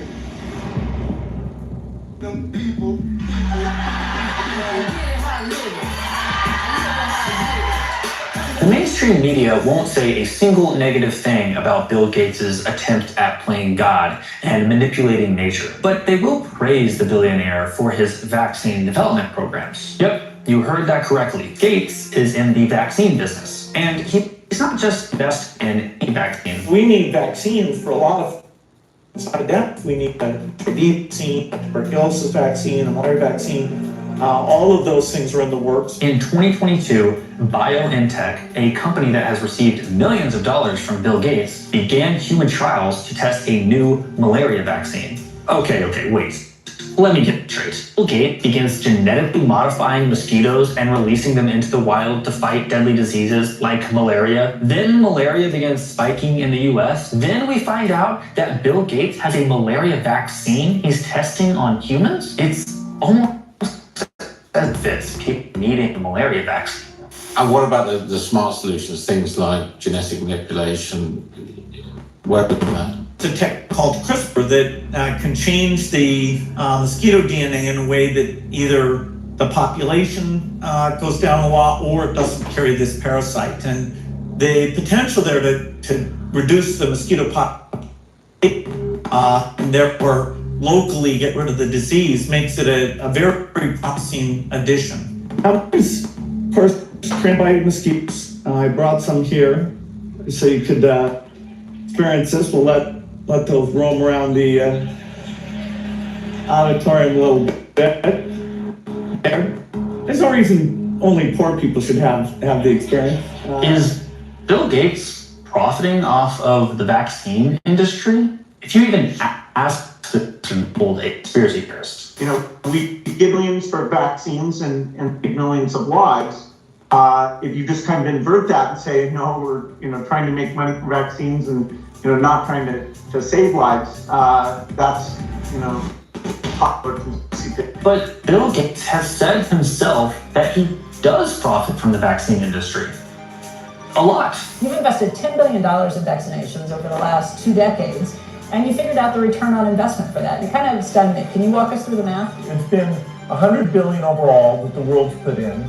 Our foundation is a bit more than $10 billion, but we feel there's been over a 20-to-1 return. If you still don't believe Gates profits from the vaccine industry, ask investigative journalist Jordan Schachtel. He followed St. Bill's paper trail through the COVID-19 pandemic and found that the Bill and Melinda Gates Foundation made at least $300 million from investing in BioNTech with Pfizer to develop the COVID vaccine. That's just one small example of the money to be earned through big pharma and the medical industry. There is money in vaccines, and Bill Gates knows it, but his roots in the medical industry run deeper than vaccines. With money comes power and control, and Gates has the entire World Health Organization under his thumb. I'm not even exaggerating when I use the word control. That's really the most accurate way to describe the relationship between Gates and WHO. You see, over 80% of WHO's funding relies on donations, whether it's from independent donors, governments, philanthropic organizations, etc. These donations, however, are almost always specified for certain projects, meaning WHO can't freely decide how to use the money. In fact, WHO only has full control over a quarter of its budget. The World Health Organization is forced to do the bidding of rich donors. The question really becomes, who's in control of who? The Bill and Melinda Gates Foundation alone is responsible for over 88% of the total amount donated by philanthropic foundations. Other contributors don't even come close to that number, like the Bloomberg Foundation, which donates 3.5%, and the Rockefeller Foundation, which donates 0.8%. The Gates Foundation has consistently ranked among the top WHO contributors for several years. Certainly the finances should be handled by the rich countries. A lot of those resources could work on other infectious diseases, measles and malaria. I see it as a pretty wise investment. For the developing countries, this surveillance will be good for them. Hit that like button, subscribe, and make sure you're a member right now. So clearly Gates and his foundation have been the leading founded funders of the foundation. Let me say that again. Gates Foundation has been the leading funders. Because clearly they're saying the World Health Organization has to do the bidding of the highest funders. So Bill Gates and the foundation is saying, hey, as long as we continue to fund at the highest level and invest at the highest level, we will always have control over the say-so. Now, where you come from and I, or some of you don't come from where I know that at the end of the day, either your money got you in position to be at the highest level, or you as a leader have you in a position as a higher level. And in this case, Bill Gates is on the highest level because of and the money. He is literally coming up with disease and vaccine. That's like coming up with cause and effect. See, nothing happens in the world without cause and effect. 9/11. Because of 9/11, they came up with the effect of the word terrorist. You never heard terrorist before 9/11.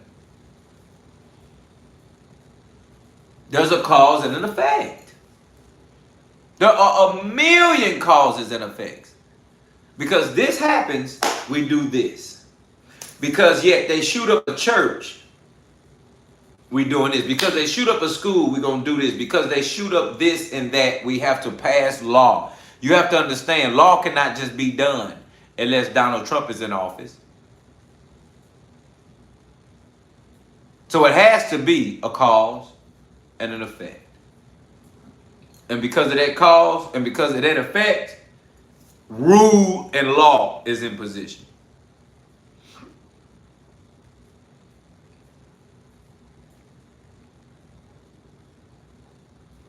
If you ain't getting it by now, fam,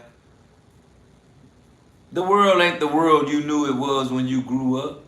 The world ain't the world that you think it is today. The world today is cause and effect, rule. Hit that like button, subscribe, become a member today. We cooking!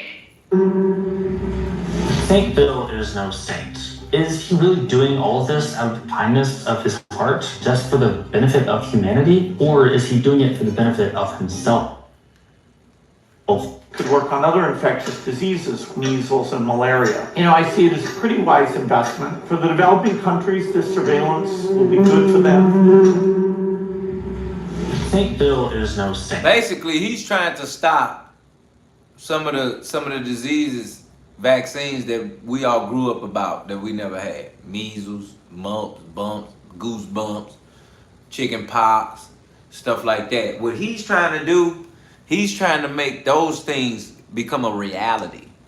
Because we all grew up knowing like chicken pox, tetanus shot, TB, like that stuff right there, fam. He is trying to make it to where those things are actually out here and live. And that they saying that their government wants to stop funding all of those shots that we get, that we've been getting when we was young coming up. And I'm telling you to tell this to your kids. And you need to know this. They want to stop funding the normal vaccine shots that we all have been getting since day one. And you know your year. I ain't gonna tell them about your year when you was born. But since you my family, I want you to drop your year right now in the chat. If you ain't ashamed, if you stand on business and you represent your year when you was there, drop it in the chat right now. Let me know your year. Because I want to know your year, because that's the year when we was still getting vaccines for chicken's pox, tetanus shots, all of that. What was your year, Francie? 1980s, baby! In the building. I need to know. Because it's so real about it. Let them know what it's coming with. 89 in the building, Mama K, that's real. I want to know your year, fam. Because your year matters so much to our world. You hear me? I'm not just talking to you. I'm saying your year mattered. Because your year said we was getting chicken pox vaccine, tetanus shot, TB. What was all the shots? Tell me your year and tell me all the shots we had to get. You know what they was giving us. And now Bill Gates so smart, he like, well, hell, I ain't got to create diseases. I can just take away the vaccines to the diseases that's always just been relevant. Or the diseases that y'all made us brainwashed by. That's what this is. Malaria? Like, whoever thought that was finna just be outside? That ain't just outside. You know, your year. Your year mattered. I want to know if your year mattered. I'm for real life sickness that need vaccines. I'm not for agenda sickness. Ali Yusuf. I ain't heard of you in a minute, fam. Where you been? Hit that like button, subscribe, become a member. I'm for what's real, not fake. And I'm going to stand on that today. Let me write that down. I am for what's real, not fake. So when you tell me about being for a vaccine or not, shut your mouth. That's real, and I appreciate you, family. I'm for what's real.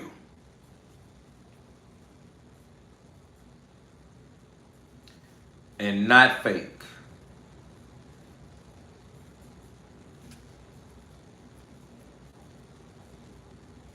But you can take your fake ass on so you can get real.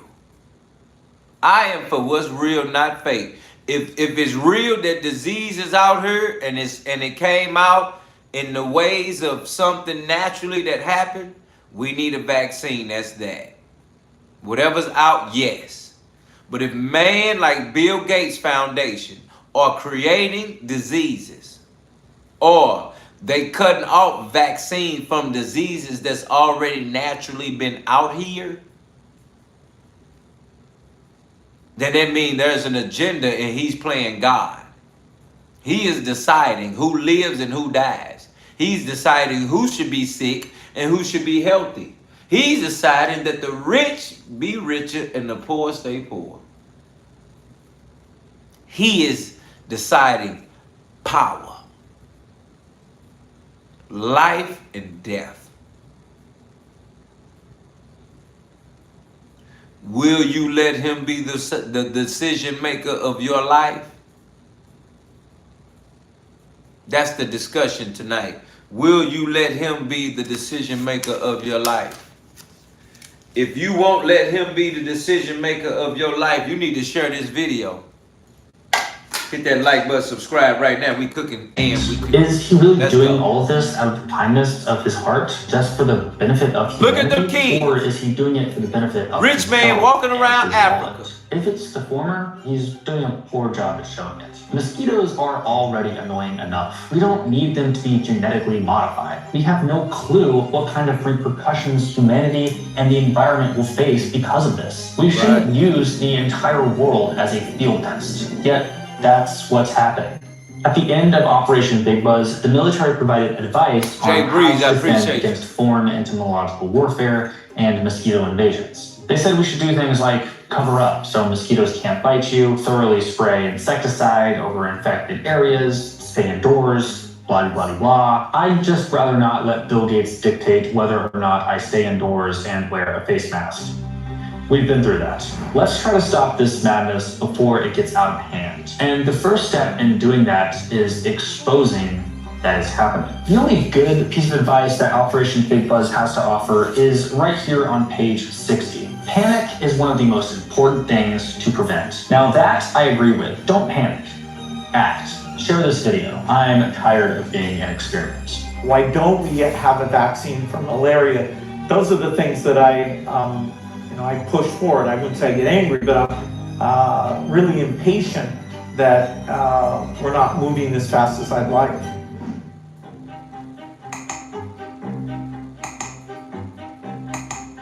Lee's in Texas, been a member in the building. I appreciate your family. Gates Foundation first about these grants. Thank you for calling the Bill and Melinda Gates Foundation. Please leave a message after the tone. All right, now I'm going to call Oxytech and ask about the donation money. You have reached the Oxytech Center. Please leave your name, media that you work for, your phone number, and your email address, and we'll come back to you as soon as we can. Thank you. Why is Bill Gates worshipped? Can anyone explain that to me? What is it about Bill Gates? What is it about Bill Gates that is so special? Can anyone tell me? How does a man like this, with billions and billions and billions of dollars, get to say, I want to block out the sun? Did you hear about this? You ain't lying, Lindsay. He wants to block out the sun. He's geoengineering mosquitoes. And he invests all his money in depopulating the world. And this all comes out of his mouth. With billions and billions and billions of dollars, get to say, I want to block out the sun. Did you hear about this? He wants to block out the sun. He's geoengineering mosquitoes. And he invests all his money in depopulating the world. And this all comes out of his mouth. I want to show you this. And I know people that actually like praise, they love. My neighbor that used to live in Chester, New Jersey, is like, we always contribute to the Gates Foundation. Hit that like button, subscribe, become a member right now. Bill Gates is an Avengers character. Play these things by him. Population growth, that's this big benefit. The key thing you can do to reduce population growth is actually improve health. In the developed countries, the big winners are countries that have shrinking populations. I would like to reduce the number. Avengers character. Play these things by him. Population growth, that's this big benefit. The key thing you can do to reduce population growth is actually improve health. In the developed countries, the big winners are countries that have shrinking populations. I would like to reduce the number of people on the planet because there's too many of us. Oh, really? When we invest in clean energy and electric vehicles and reduce population, Wait. What the? more of our children can breathe clean air and drink clean water. Now, the world today has 6.8 billion people. That's headed up to about 9 billion. Now, if we do a really great job on new vaccines, healthcare, reproductive health services, we could lower that. We're taking things that are, genetically modified organisms and we're injecting them in little kids' arms. We just shoot them right into the vein. So in the next 5 to 10 years, for the next pandemic, we'll solve all those problems. You say the next pandemic, there will be another pandemic. Absolutely, we don't know when. History teaches us that the next pandemic is a matter of when, not if. We know what's next. We're going to have another major coronavirus pandemic. That's how I know my family here. That's how I know my family here. Lori, hear me right now. Shout out to you. Because I was finna pause this to say what you just said.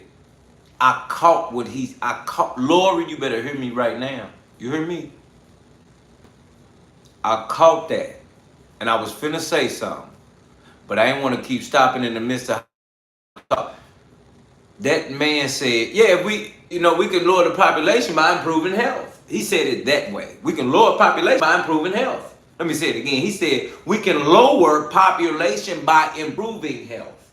So that means that goes back to the vaccine and the sicknesses. You can lower by improving health. So you're telling me that there will be more pandemics. Like he asked him. And he said, absolutely. We just don't know when. That's a lie. Because there's no way that you can sit there and say that, but then you don't know when. But yet y'all experimenting with diseases and then experiment with vaccines. And you're using people to experiment on. So how don't you not know when this epidemic or pandemic is going to happen again? This is what I be talking about, man. There's people out here that be looking at him like, or listening like, oh my God, well, I can't believe it. And it's so hard too, because you just can't be like it's old people listening to him and that they don't care. Hell, there's young people listening to him and they like, wow. But it is regular middle-aged people that's hearing this and they have no stands. Or they not even feeling like this is out of hand. There is no genius in decreasing the population through better health, but by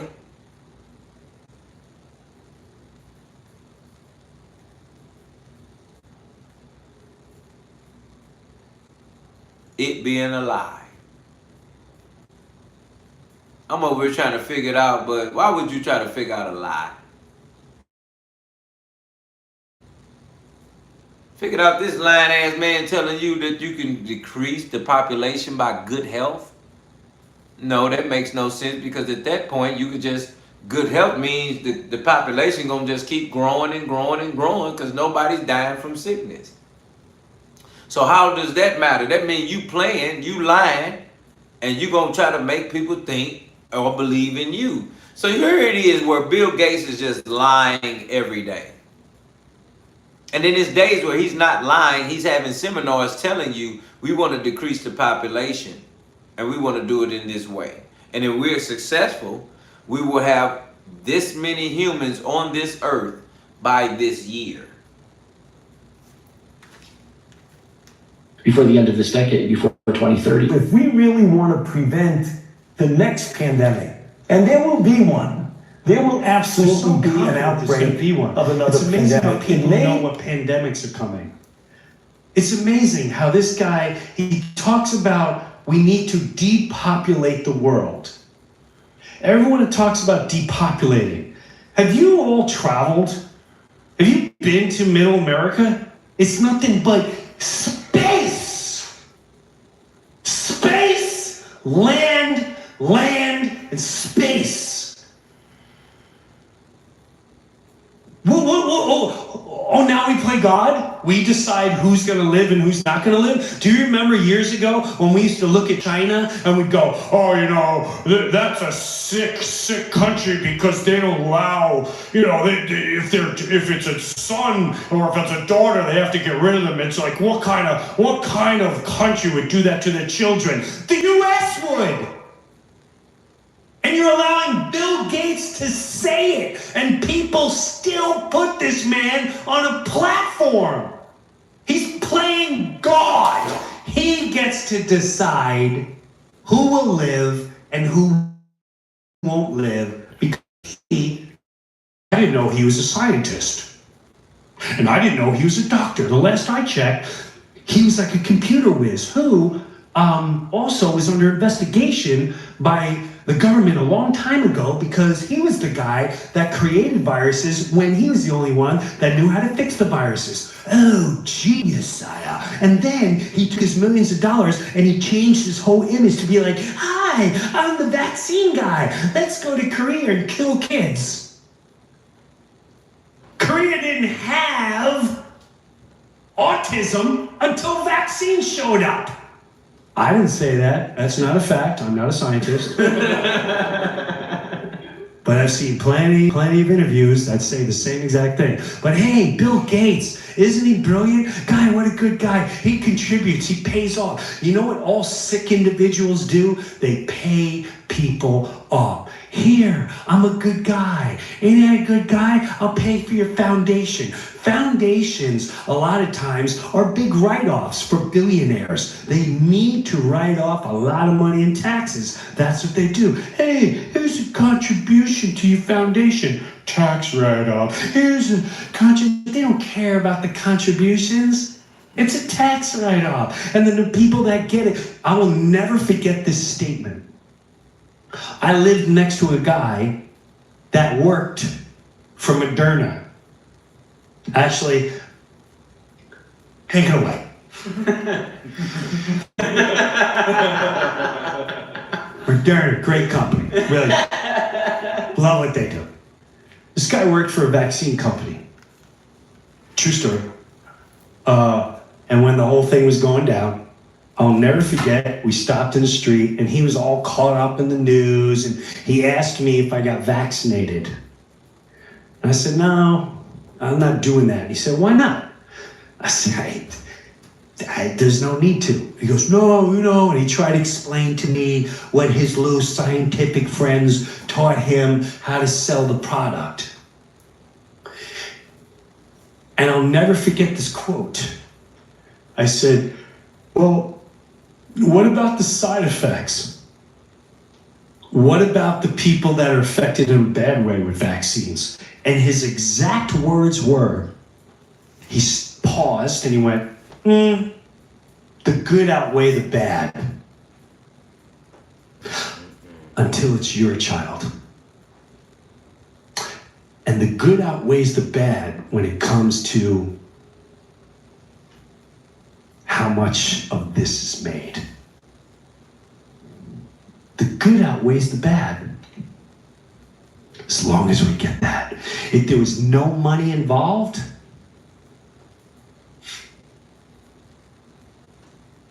would it exist? Would you have shoved it down everyone's throat? I don't know, it's a question to be asked. But hey, they're on television. We need to trust the science. Don't trust morality. Don't trust your instinct. Don't trust what God perfectly formulated your body with your own brain to think. Don't trust God who gave you common sense, those feelings that tell you something's wrong. Trust the television. They have the facts. They have the specialist. They have the figures. They have the truth. And they have this in their pocket.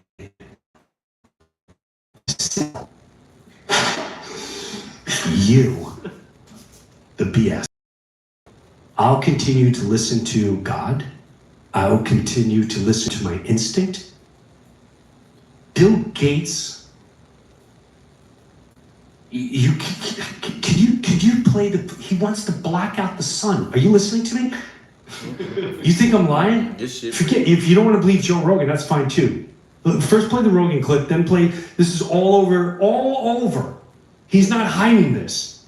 Play this. That's some plan to stop global warming and like shoot particles into the air to block out the sun. And people are like, hey, do you know how many people are on Earth? You can't just come up with that idea and try it. Like, what about the rest of us? You don't need vitamin D. But imagine being so ridiculous. You're so wealthy that you think, oh, I could just block the sun. I got so much money, I'm gonna block the sun.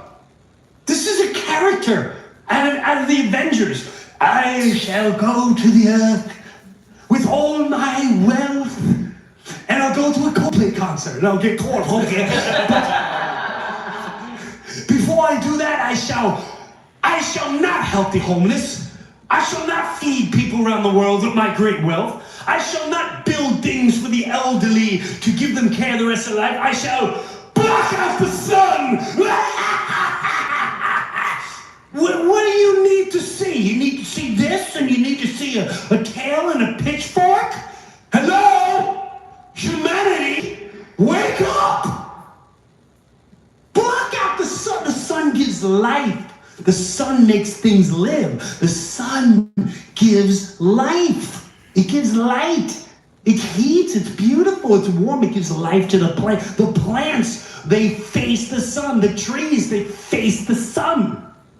Let's block it out. Who are the sick human beings behind this? Hey, let's march for these rights. It's all in your face. They laugh in your face. Play this guy. Play this clip.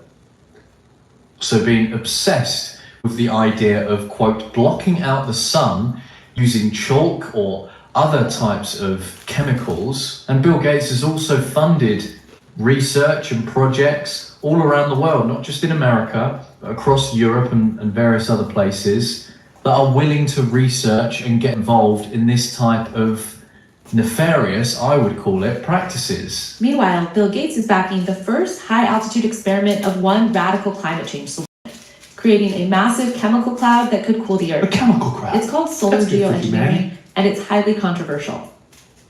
It would look something like thousands of planes would fly very high and use nozzles to inject millions of tons of I thought this was a conspiracy that planes it would create a thin chemical cloud of those chemicals in the air. Oh, now it's not a conspiracy. Blocking some sunlight from reaching the surface. Oh, we're gonna block it would the mimic a sunlight. giant volcanic eruption, which we know cools the earth.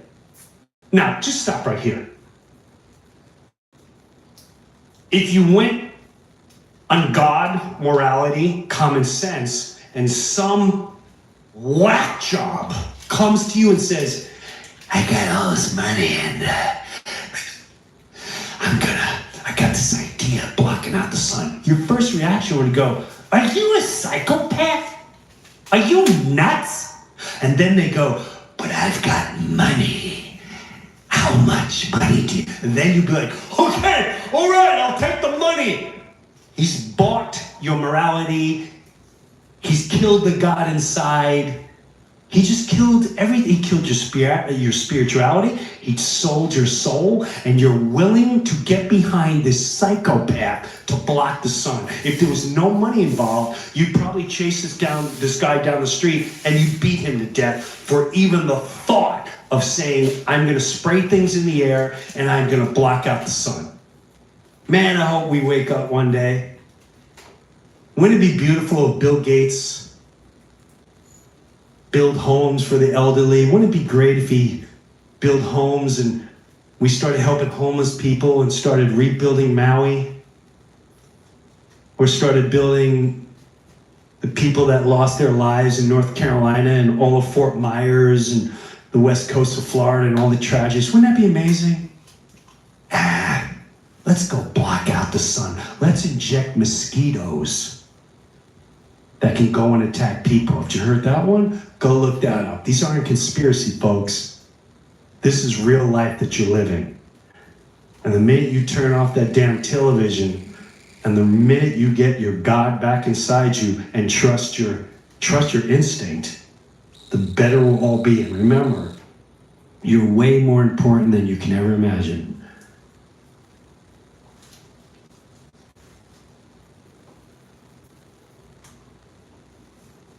New information coming out, and it's kind of all over the place, that Bill Gates has this new idea that apparently has been in works for a while. It's a tattoo embedded into your skin that is nanotechnology. It will replace smartphones, he says, as soon as 2030.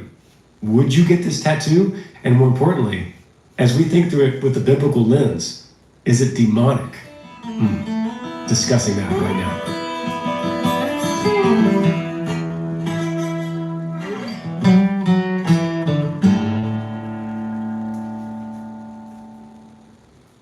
So this is fascinating. Is Bill Gates' new electronic tattoo demonic? Surprise, surprise. Bill Gates is in the news again with something controversial. This came from an email. Yeah, and surprise, surprise, people want to talk more about end times and Mark of the Beast and things that could be. I mean, literally, 2 episodes ago was Mark of the Beast. So if anyone's coming and they're just now jumping into this is going to be a really good conversation, I hope at least. Yeah. And you might want to just pause right now and go watch the Mark of the Beast episode we did 2 weeks ago, and then come back to this one. That's probably a pretty good prep. I think we're gonna get into a little bit of the Mark of the Beast today again. Yeah. But we'll kind of build off what we talked about last time. Yeah, I was going to say that at least we would kind of start where that one finished as far as the conclusion from that one. Yeah. To have a conversation here about this. Yeah. Yeah, so we'll get to that. And so this came from an email. If you want to email anything you want, any topic, could be anything, could be end of times, or it could be I'm having trouble with my girlfriend. We're going to look at this through a biblical worldview. The podcast email is podcast@grangersmith.com. Podcast@grangersmith.com. That's where we're getting the one today. What's this guy's name? Seth? This is Seth, yeah. Seth brings up a fascinating topic. What you got? He said, hey, Granger, could be replaced by something called electronic tattoos. I'll be honest, it kind of blew my mind. The idea is that instead of carrying an actual phone, you'd have this tattoo on your skin that can track your health, let you pay for things, and even connect to the internet. On the other hand, it sounds like something straight out of a sci-fi movie. It does. On the other hand, I couldn't help but wonder if it ties to what Revelation talks about with the mark of the beast. I don't want to jump to conclusions, but it's hard not to think about those verses when you hear about tech that goes, under your skin and controls so much of your daily life. What do you think? Thanks for always tackling these kind of questions with a level head and faith-filled perspective. Seth from South Carolina. South Carolina, Seth. This is not the first time I've heard this, actually. I got a text. When is this date? On August the 25th. Yeah. I got a text from my brother Tyler, who sent this article to me and my other brother Parker. It's an MSN article. Yeah. And it's the headline is Bill Gates declares the end of the smartphone era and unveils its surprising replacement. So there's, this picture of Bill Gates in his tuxedo, his microphone, and this article kind of walks through what an electronic tattoo is, which you and I had to kind of figure out a little bit more. And contradicting what you're saying. The smartphone. Boy, say one thing, say something else. Just stop talking, Keith, please. Thank you. What did it say? That 15 years we're looking at the end of smartphones? Yeah, about that. So I also saw another article that said as early as 2030. Wow. We would be 5 years, less than 5 years. Completely, yeah. 4 and some change years away from no more smartphones as being the thing. I could see someone adopting this idea in 4 years or less. Think about how quickly ChatGPT picked up. I don't see everyone, or even a majority going away from a smartphone in less than 4 years. Because that's a quick adoption of something, of new tech. And listen, I adopt new tech quickly. I like trial and error. I like figuring things out. And, even with equipment that we use in this room to do this podcast,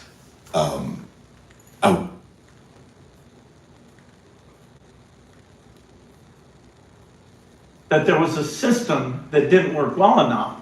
The problem was that we didn't have a system at all. In fact, there are some pretty obvious key missing pieces. We didn't have a group of epidemiologists ready to go who would have gone what the disease was, see how far it had spread. The case reports came in on paper. It was very delayed before they were put online, and they were extremely inaccurate. We didn't have a medical team ready to go. We didn't have a way of preparing people. Now, Médecins Sans Frontières did a great job orchestrating volunteers, but even so, we were far slower than we should have been getting the thousands of workers into these countries.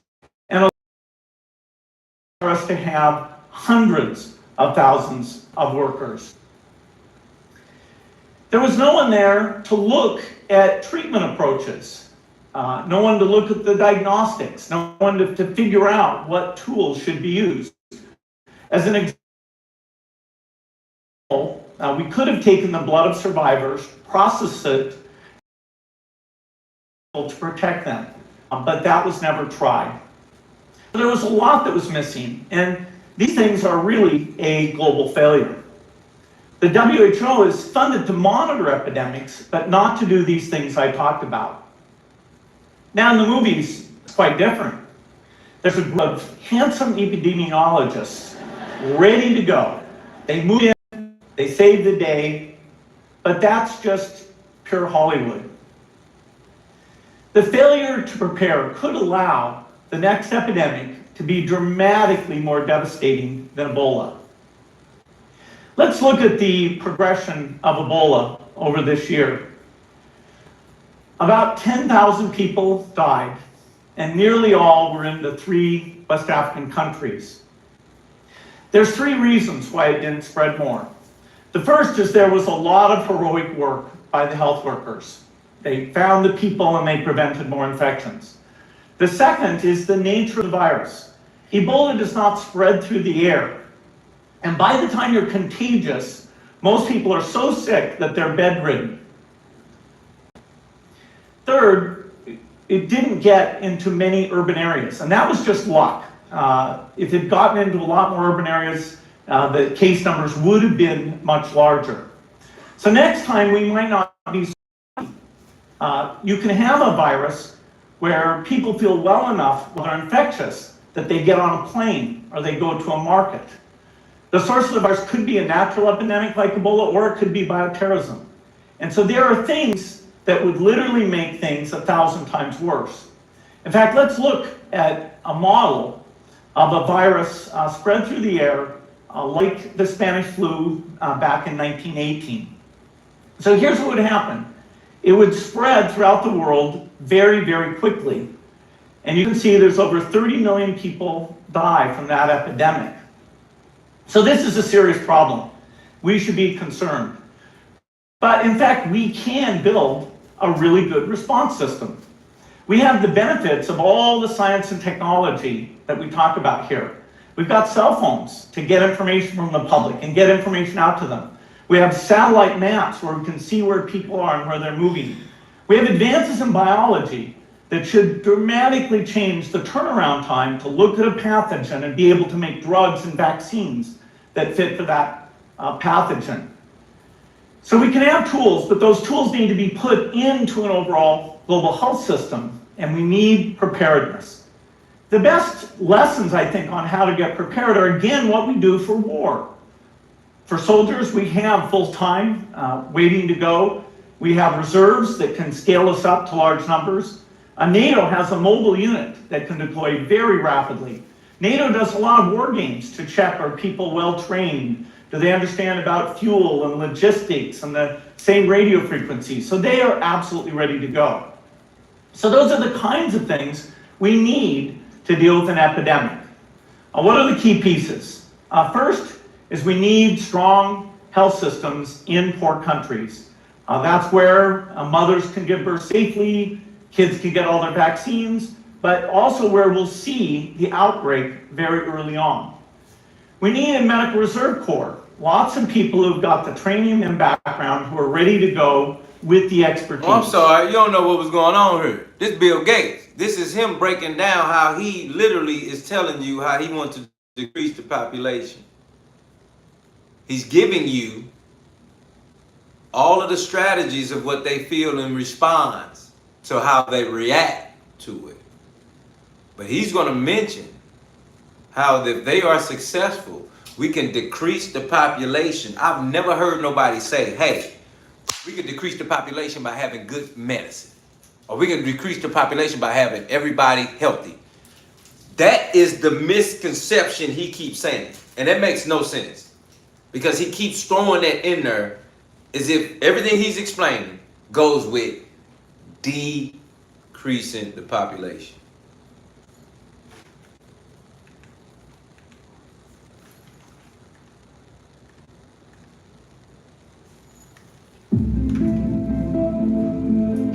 A lot of countries have benefited from the PEPFAR program that cut HIV deaths. One of the countries that PEPFAR's had a great partnership with is South Africa, and they have a high HIV prevalence rate. And if PEPFAR was ended, that would go up by 38%. That's cut in half, then it would be more. Why would he plant that seed in your brain that if they was ended, what would happen? That is the problem. What I say, cause and effect. To ultimately have a rule and decision. That is the point of why laws are made. You have to make a cause and effect on it. This is the same person that's creating disease and vaccines. So he's literally in charge of being God. He can create you and kill you in 1 second. And now he's here having these commercials that's talking about if they cut it. PEPFAR is a company he's funding. So for him to sit up here and say, if it's cut, damn it, that's if they stop funding it, it will stop. That's how you control the world. Through cause and effect. You control the cause and you control the effect to fix it. You're the fucking problem and the fix.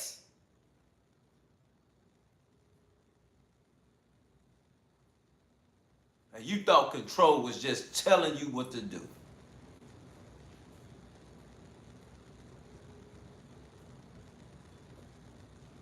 These people dealing with subconscious. They're dealing with what they tapping in. They dealing with becoming a hero and a villain.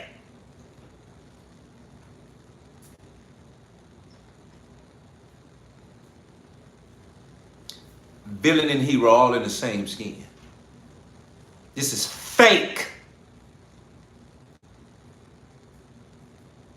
This is fake in your face. This man care about computers. How the hell he all of a sudden talking about world health? And how the hell they gonna hand it to him?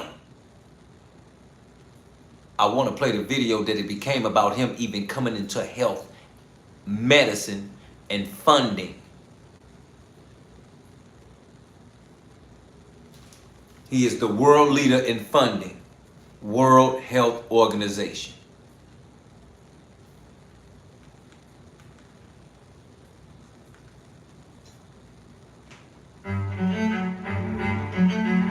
One of the most exciting new innovations to fight malaria got some help from a honeybee and a frog. Scientists in Africa have developed genetically modified mosquitoes that are resistant to the malaria parasite, making them unable to transmit the deadly disease to humans. This man just said scientists in South Africa created these mosquitoes. But you and I just watched a video that says the company he funded and him created those mosquitoes. So what I'm showing you is the commercial they put out to the world after we know what they just did. This is the commercial that they put out to you and me, so we still believe that Bill Gates got your back. This is the commercial. This is how it works. We know his company and him are funding genetically poisoned mosquitoes to let out on us. And they let them out in South Africa right now. They got the One of the music most going. exciting new innovations to fight malaria got some help from a honeybee and a frog.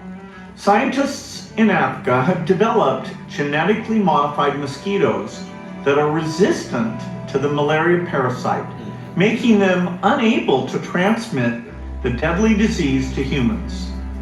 The international research program, led by the Ifakara Health Institute in Tanzania and Imperial College London, is called Transmission Zero. The global aim of this program is basically to design mosquitoes via genetic engineering so that they cannot carry malaria parasite.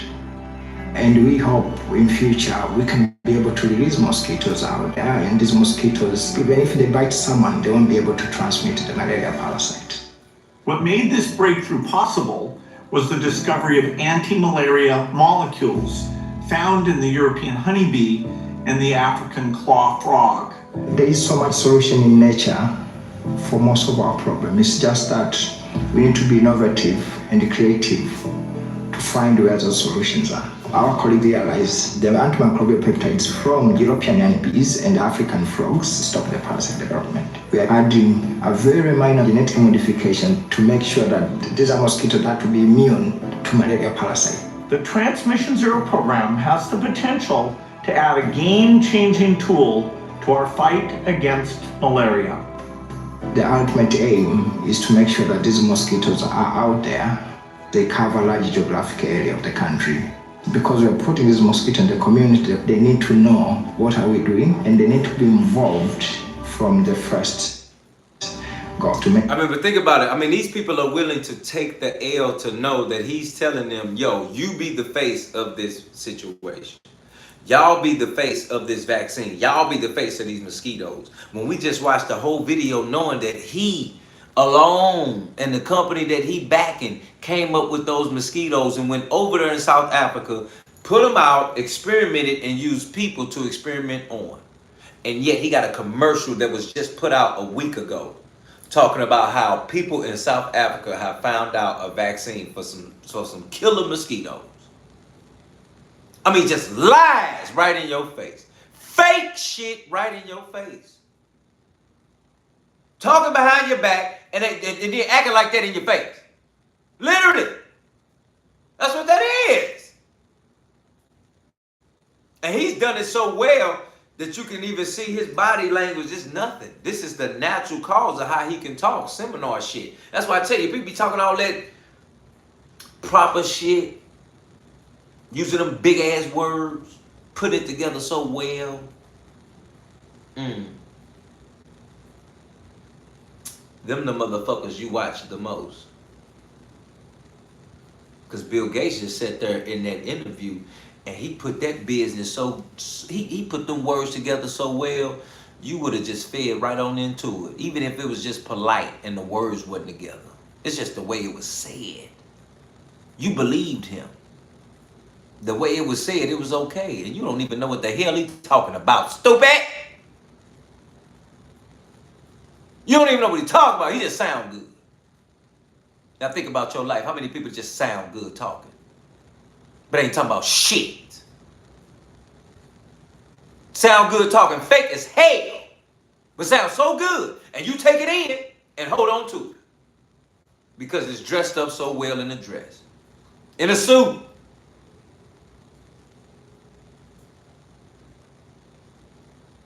Bill Gates knows the demographic that he's targeting. That's why he has to use those words when he speaks. Because they know who they're targeting. For all that listen, fine, become a follower. But they know who they are targeting. People that are targeting shit needs to get out the way. Because they will always have that motive because of what they're targeting in their mind. And you will be nothing but a piece, as well as we are being used just like a piece, like these mechanical mosquitoes that they just dispersed to South Africa, being used as a piece, as a vessel for their agenda and for what their plans are. But yet, you are human, I'm human, we grown, we regular, we living. There's no way you can have an agenda for my life. There's no way you can have plans for my life. I'm me. I own me. God got me. That is the only plan that can plan anything for my future of my life. Is God. And when you start trying to play God in people's life, the Lord will truly sit your ass down real fast. The only difference between us and Bill Gates is the money is what keeps him getting back up and able to walk around and continue to do what he do. But there will come a time where God gonna sit him down too. When you start playing God in people's life, God will sit you down.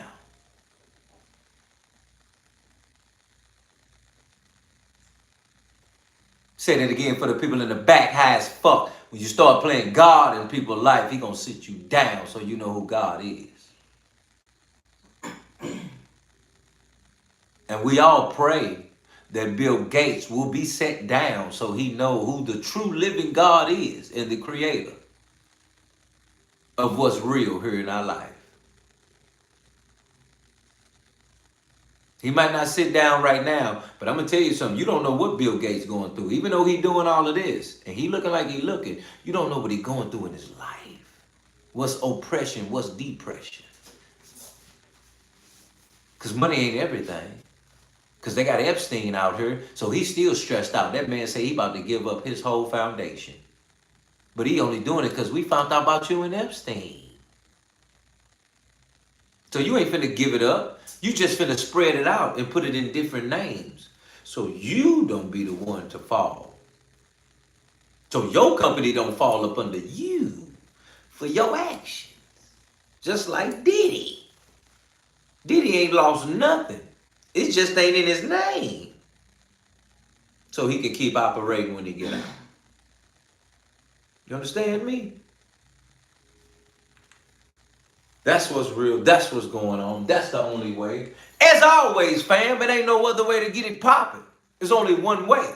Yeah, right here with your boy Deceit and my family, No Filters. Never forget, man, Monday through Friday. It don't get no better than this. You always need to like, comment, subscribe, and become a member, because we cooking till we can't no more.